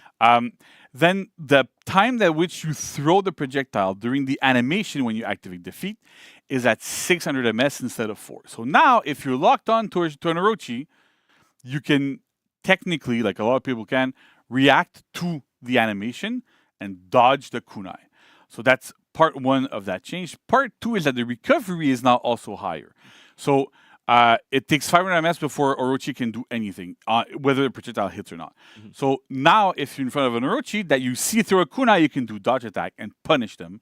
So it makes a big difference there as well into how viable the feat is. It's still off screen, it's still unlocked or whatever, but it ends up being a lot more easier to deal with in a 1v1 scenario. Yeah, higher risk and lower reward. Exactly, right? It makes sense. And so, kind of, if you look at it as kind of a damage per minute type of thing, it used to deal 30 damage per minute, right? If you use it on cooldown and everything. Yeah. Now it does 20 damage a minute, so it's a bit nerfed, but we tried to compensate for things a little bit so that it doesn't feel as bad to throw a 15 damage projectile every minute that does, so we're trying to adjust things and have a bit of compensation where it's needed. Makes sense. All right. Next slide. Who's up next? Jurin. Jurin? Raph, did you tell me I could nerf Jurin? Let me look into the lore. You're choosing this. Please don't put it on me. You're buffing him, right? Yeah, we're buffing. We're buffing Jurin. No. So I've seen people in chat demand that we nerf Jurin, so we're gonna nerf Jurin. That's great. Yeah, that's how it goes. That's how it goes. That's how we make goes. decisions. Yeah, that's how I make decisions, right? There's a bit of a typo here. It still says sea lions pounce, but it's okay. It doesn't matter. So it's fine. So basically, right now, what we've done, right, is address a couple of pain points on Jurin. We have more changes coming next to you as well. But we wanted to push these now because they are some of the bigger pain points. So first up is his side dodge attacks, right? Side dodge heavy. So as you know, as everybody knows here, and probably everybody looking, Jurin has tap and hold mechanics. Right. Depending on if you're tapping or if you're holding the attack, it does different things. The issue that we have right now is that when you do a side dodge attack, you can either tap it or hold it. Yay! If you hold it, you go into a much slower attack that becomes unblockable, doesn't chain, so there's a bit of a drawback. But the issue that it causes is if you're fighting Jurin and he's doing a side dodge attack, you kind of know with everybody, you have to decide, are they going to do a dodge attack or not? And you go, do I go into feint to guard break or feint to parry? With Jurin, it's feint to guard break or feint to parry, but if you miss one, you're in massive trouble. Because if you try to go, I tried to parry and they did the extended dodge version, so the held version, they would punish you. So it created an extra layer of reads on top of everything else. Now, previously, we kind of made it so that the tapped version is a little bit slower, but also it was no longer enhanced on hit. So you could block it and it would bounce back. And we made sure that you could be punished for that. So if you blocked it, you got a free guard break on the opponent every single time. So that kind of works, but it still does not fully address the issue of he has a choice between a relatively fast dodge attack that, yes, has some risks, or a super long one that can be feinted, that's unblockable, all this stuff. So what we're doing is we're normalizing them. So the held version now is 600 ms, just like the tap one. It counts as a light parry, just like a light one. You cannot feint it anymore. It deals 16 damage instead of 20 plus. It has standard dodge timings, right? So as the other ones, it's vulnerable to guard break from 0 to 200 instead of 0 to 533. The hit and block recoveries are 700, and interrupt block recovery is 700 as well. Interrupt block on this case isn't really going to happen much, but it's still there, depending what can typically happen. But it actually is interesting because something that's missing here, which is really interesting, is that it is no longer unblockable. So if you are Jern and you were relying on those like side dodge unblockables to hit a bunch of people or to pressure somebody in a win-win scenario, you can no longer do that. If you're playing against Jern, every single time he does a dodge, if you read that he's going to dodge attack, you get a parry every single time on the same timing, and you can punish him very effectively. So we're removing that layer of reads. There is still the I'm going to hold dodge to get the block, but feint to GB beats that and empty dodge. So we're back to more normal options in here. You don't have to make a double read. And then if he does a held one, then you have to read, is he going to feint or let it go and all that sort of stuff. So it's really a big nerf to that attack specifically. I know it's something that's been requested for a while. We took our time to do it because we wanted to be 100% sure what can we do. Yeah. And we tried other things. We got a suggestion from some of our players when he came to the studio last week and stuff to try some things out. And one of their suggestions was, hey, why don't you make the held version way longer, like much slower, make it still unblockable, so that as a player I can go, hey, they're gonna do a side dodge, I'm gonna try to parry the tapped version, and if that fails because they hold it, then I can feint my heavy and then go into and then figure out the other thing afterwards. There's two issues with this. First of all, feinting a parry is a bit easier when your heavies are super slow because you have a much wider window. If you're like Glad or like people that have like 700 MS heavies, the timing is super tight. It's really hard. Then on top of it, you have to manually delay it. It's trickier to do for most people. You kind of have to go, oh, I'm throwing it. Then the window to delay your feint is tight. And the other problem is that if not a lot of people know this, and it might be why sometimes I see videos on Reddit of people going, hey, I parried, and it went through my parry or went through my block or whatever. And sometimes it's because if you press cancel, so the B button or whatever it is on keyboard or mouse and keyboard, when you parry, during the start of that parry animation, it disables the parry. So because we wanted to avoid the option select of, hey, every time I parry, I press heavy and cancel at the same time. And then if it's a parry, I parry. If it's not, I do a heavy feint, right? So because of this, there's that input that's there. So it complicates things even further. And on top of this is that attack is frustrating at high level, but it's also frustrating at medium and low level. And we don't want to force that burden that is extremely difficult to lower the frustration only on top level, and then the rest of the players just go, you know what, we don't care about you, which is not the case. We love everybody. We do. But our players are really important, so we want to make sure that kind of fits. The second part of this on the tapped version is it's back to be enhanced. The recoveries are now normal, so you don't get a free guard break whenever it gets blocked. So they're really equalized, so that works kind of well there.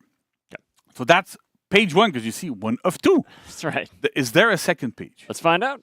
Raph, you're working narrative. You write. So usually, when you say one of two, does it mean that there are like many pages? It means that maybe there's two. Maybe. I don't know. I'm relying on you, on your expertise. I write. I don't do maths. Yeah, that's the problem. So do letters, not numbers. Yes, I guess. Yeah. Well, let's look. All right. Oh, two. Second page. It was a good call. Yes. So Defiant Swipe. So do you know what Defiant Swipe is, Nolan? I believe. Raph, you wrote it, so you know. Yeah. Okay. I believe that is his neutral hold light. Yeah. Wonderful. Bingo. So essentially, we rehearsed. So clearly, everybody. I would knows not have this. known otherwise. Nolan had to go and create tasks for people to do this, so he kind of knows. I don't know. But essentially, the problem that we have with this move, having armor in neutral, is that you can essentially, you see red, you hold light, you beat it, right? The thing is, it was designed in a way that goes, yes, but you lose your turn. You can't chain, and generally you lose the exchange because you're going to deal less damage than the damage you take from your opponent's attack if it's a heavy or whatever. It also has some issues of like being able to interrupt some attacks in chains, like and it killed some characters' offense.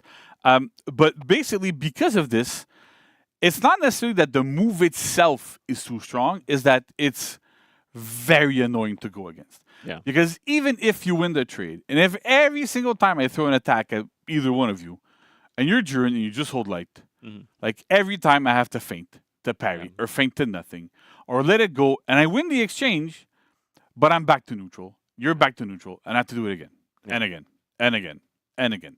And it just makes it for less engaging and interactive gameplay.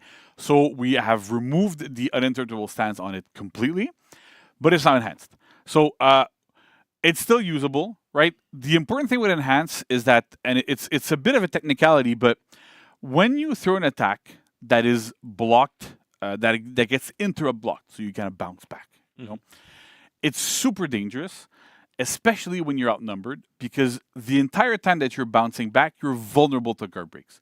This is a lot of source of damage in a lot of different situations where it's really, really, really dangerous.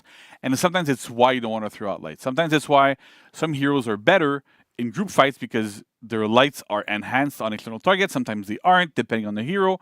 So it makes it more dangerous to throw lights. So it being enhanced means you can kind of throw it to kind of do a quicker interrupt in a group fight with less risk. So there's still a purpose for it. It's smaller in scope, but it's still there. Nice. The other thing is that we fixed an issue, a very, very important issue that's tricky. And so for that, I have to explain again a little bit on a technical side to go how it functions. When you are, let's say I'm locked onto you, right? Actually, no, I'm locked onto somebody imaginary in front of me. You're right? locked on the stream. Yeah. And you're both on the same side. Whenever you throw attacks, the game kind of decides which indicator to show by determining which is the next one that will land on you. So this is why sometimes if somebody is on the side and throws a light, and the other person is a Hitoki, for example, right, and that's charging a top heavy, you're going to see a regular indicator to block, but it's going to hide the fact that Hito's coming with an unblockable right behind it until that light resolves. And then you can have, you can kind of get smaller, shorter indicators for unblockables for slower attacks. The problem is that Durin, everything he did always took priority over his opponents every single time. So you could, in theory, hide unblockables that are faster, or start this a little bit later, and it would override the unblockable indicator and make it much harder to fight when a Durin was nearby, because there was a bit of a bug due to how we kind of build the hero and stuff. So that bug has been fixed, so it no longer overrides. So it should be a bit easier to fight when there's a Durin next to you, because they can't kind of just mess with your indicators as much. Gotcha. All right. All right. Okay. So that's it for Durin. Don't worry, there's no warlords. Okay. We're not nerfing warlords. Of course not. No. Warlords is he doesn't need it. It's He doesn't fine. need it. He It's doesn't fine need the it, way. right? Yeah. But we have some other changes. So first up on Berserker, spoilers alert, I was kind of talking about it before. Yes. So Spin Chop gets the exact same treatment that we gave to Zephyr Strike on Orochi. Side dodge lights are enhanced. They can no longer be cancelled by dodge. Same reasoning as with Orochi. Works really well. And Zerg kind of needs this. They need to be enhanced. Because if they're not enhanced, it's a lot harder to use in team fights as well. So being enhanced makes a lot more sense. The other thing is we fixed a bit of an issue that we had where, because of the way the hero is built, if you did Spin Chop and it put you out of stamina, if you buffered an attack afterwards, you would go into your regular chain, even if you were out of stamina. That was a bit of a problem. So we fixed that issue, which means that you can when you miss, you chain from 3 to 3 MS instead of from 0 MS. It's a small change, but it makes a bit of a difference here. It's a bit of a bug that we were able to fix. That feels good. Nice. JJ. So Jangjun it's kind of a weird thing where if you did, actually right now on live, you can go test it out. Boot up the game and go test it out. We need the numbers. Yeah. So if you're playing Jangjun, you do front dodge light, right? It's always going to come from top. Yeah. And at 300 MS right now. But go and try this. I dare everybody now to go and try this. You do front dodge, switch stance to left or right, and then press light at the same timing as you would do from the top. And see what happens. Spoiler alert, nothing. The input gets fully eaten because there was only a check to do a top light from front dodge, even though you can switch your stance. So by what we did is, because you can switch your stance, you can now do a side hit as well at the same timing at 3 to 900. It'll give him a bit more options as well when you front dodge, maybe hit somebody, you do that sort of stuff. So it's interesting. It's a very, very, very small buff, but it's still pretty interesting. It's more for almost for input comfort than anything. So that's really, really good. Awesome. Then another page. Nerfs to Sohei. What? Yeah, so Sohei is overperforming a little bit. There's a lot of good stuff since we did a buff, so it's great. I'm really happy that Sohei is a lot more playable. There's still some issues lingering, but it's way, way, way better. Much better shape. And too much better of a shape. That doesn't really mean anything, but it's okay. So we're nerfing is tier 1 and tier 3 feats. So they're both going down. The damage, the defense debuff and the damage buff are both going down by 5%. So when you have both active, you no longer deal 50% extra damage, you deal 40% extra damage. Okay. We'll keep an eye on it. If it's still too strong, there's other avenues we can do. We can like lower cooldowns or mess with sort of stuff. But we'll see how that pans out. And then if it's not enough, we'll keep going. We'll keep nerfing. I'd much rather take the slow and steady approach that doesn't nuke characters from orbit as if you're a bug-infested planet or something, than just going, you know what, we're going to do like a little bit, and then if it makes sense, good, we're good. If we need more, and we're good to go. So that it also pads the patch notes a little bit, so it's good. Sure. Kidding. No. Why are you saying those things? I would never do these things. I'm crazy.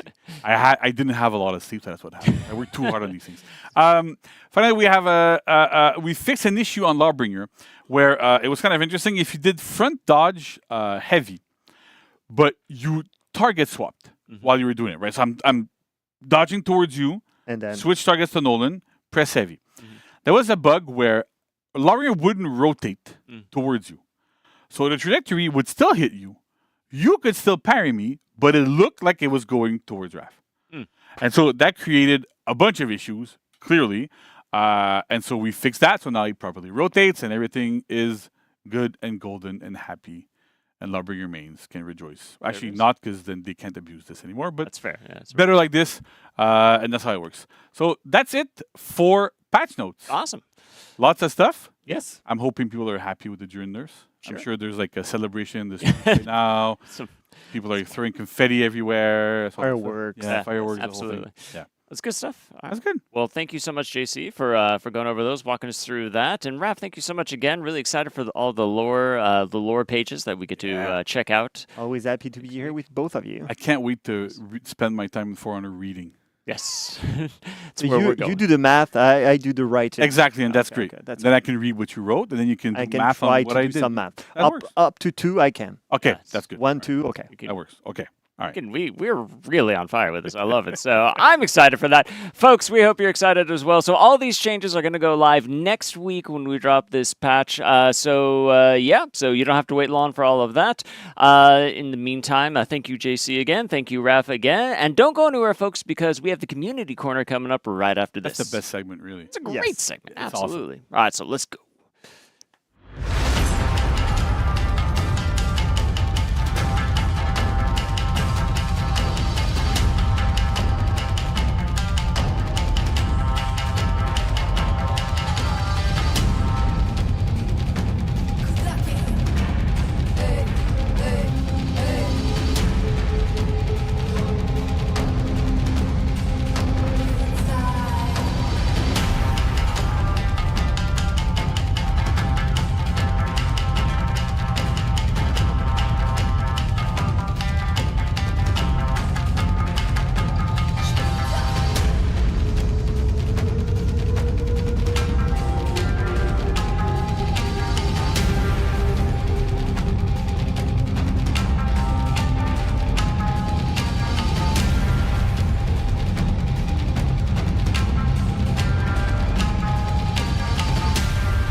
Welcome back, Warriors! Oh. We're here at the Community Corner. I am so excited for everything we've seen today, our new hero, Arakure, and all our cool new content.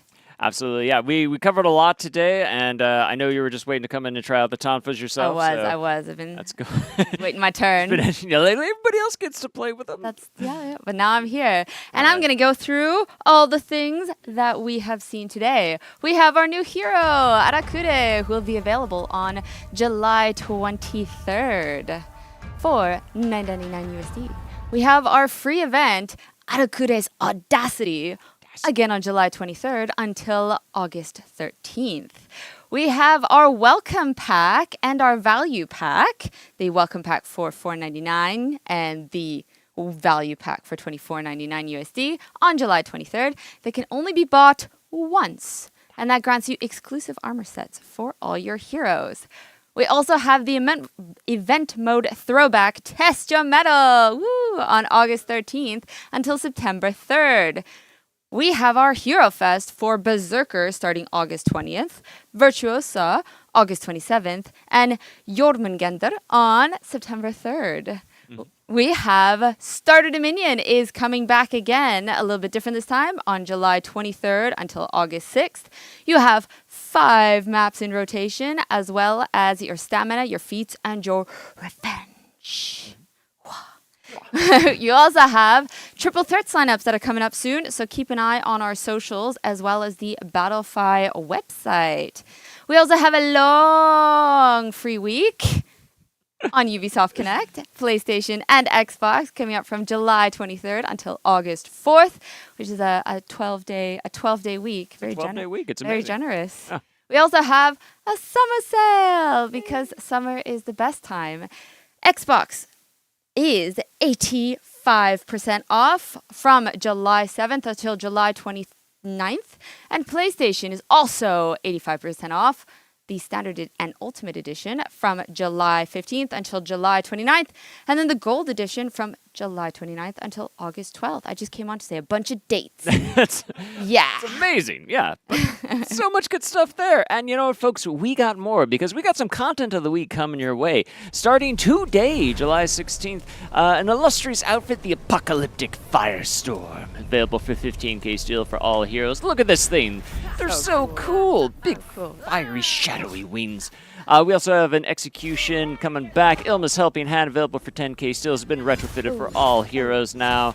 Fun fact, Ilma will toss you one of 4 random weapons from off screen for you to do that execution with. So it's very cool. And if you want to know who Ilma was, that's why we have lore pages. They're good. I'll talk to Raph about that one later on, actually. We'll see. On top of that, we also have the Kensei Hero Fest going on this week. So it comes with a brand new unique execution, Sekiwan, available for 7k steel. Now, moving forward to next week, July 23rd, with the title update going live, we have an illustrious outfit that's going to be available for 20k steel, the Inked Koi, which are just cool fish. Look at these happy little fish just swimming around. Are you kidding me? They're great. Don't be coy. Oh, amazing. I love it. But we got... I didn't practice that at all. I know, completely natural. We love it. We also have a mythic outfit that's going to be available called the Swirls of Revolt, available 15k steel. I think that's going to go super good with Arakure. I love it, yes. Yes, we're foreshadowing that it'll look good there. But it looks good for everybody. Of course. Really good. And we'll have a new execution, the Bloody Scuffle, so available for 10k steel. So this one, get into the spirit of Arakure and the bare knuckle and the fighting and the punching and just, punch them all. It's going to be great. Punch them all. So much punching. And, we mentioned it earlier in the show too, but we are doing something really special for Arakure. So on July 30th, Arakure is going to have her very own unique free roam emote that's going to be available. So if you want to be your own delinquent and you really just show all the fools in Heathmore what's up, you can do that, folks. It's perfect for her. It is. It's like absolutely perfect. Absolutely. Yeah. We got more content of the week because on August 6th, Meyer Green, a brand new material, is coming out available for 10k steel. It looks glorious. Papa Nurgle is pleased. So we're good with that. And we have also some content of the week, legacy content from the Test Your Metal, which is available. We want to remind people on that. So from August 13th through September 3rd, the illustrious outfit Timeless Wolf will be available. So if you want your very own golden Apollyon mask, now's your chance, and been retrofit for everybody, because everybody does.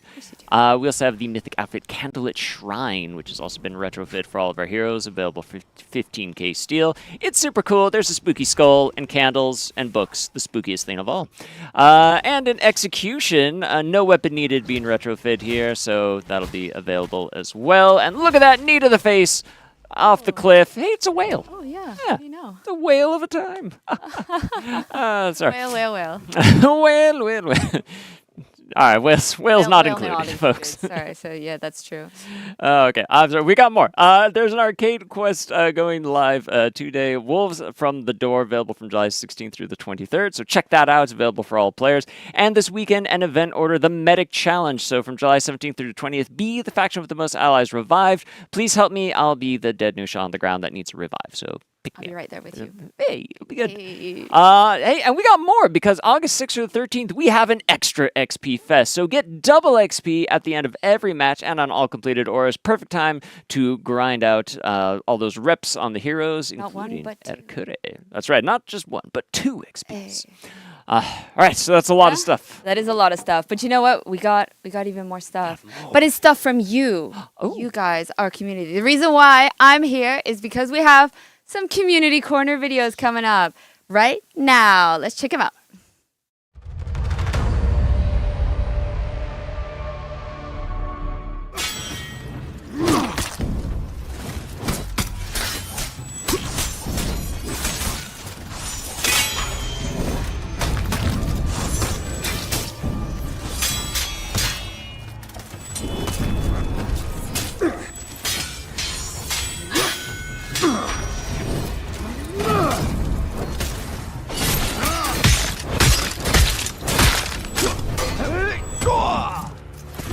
You lost Zone A.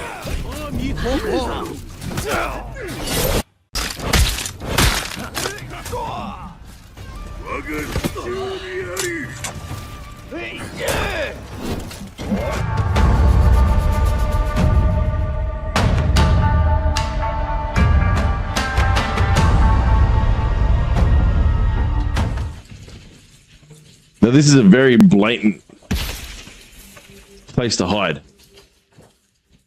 It might be a really bad idea.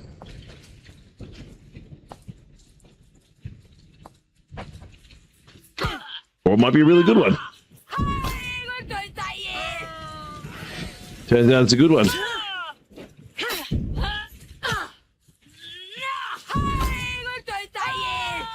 Very good one.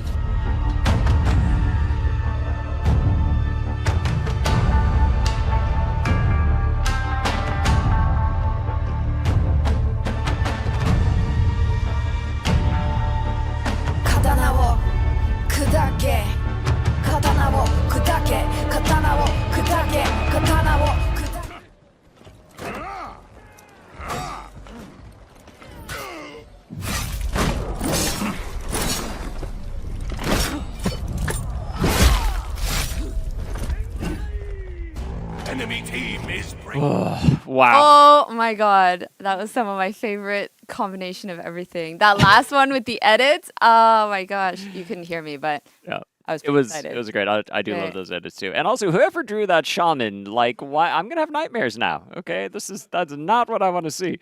Whew, holy Or crap. is it? No, definitely not. No. Terrifying. Absolutely terrified right now. So good stuff. So amazing work, community.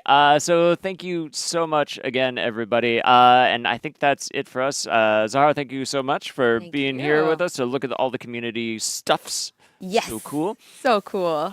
We will see you all on the battlefield. And don't forget, next week, July 23rd, all of this is going to go live. We talked about today. So Arakure, one more week, and you'll get that. And that's about it for us. And we are gonna raid Raven Knight. Raven Knight, all right. Oh, very cool. We'll see you guys on the battlefield. All right. See you, folks. Bye.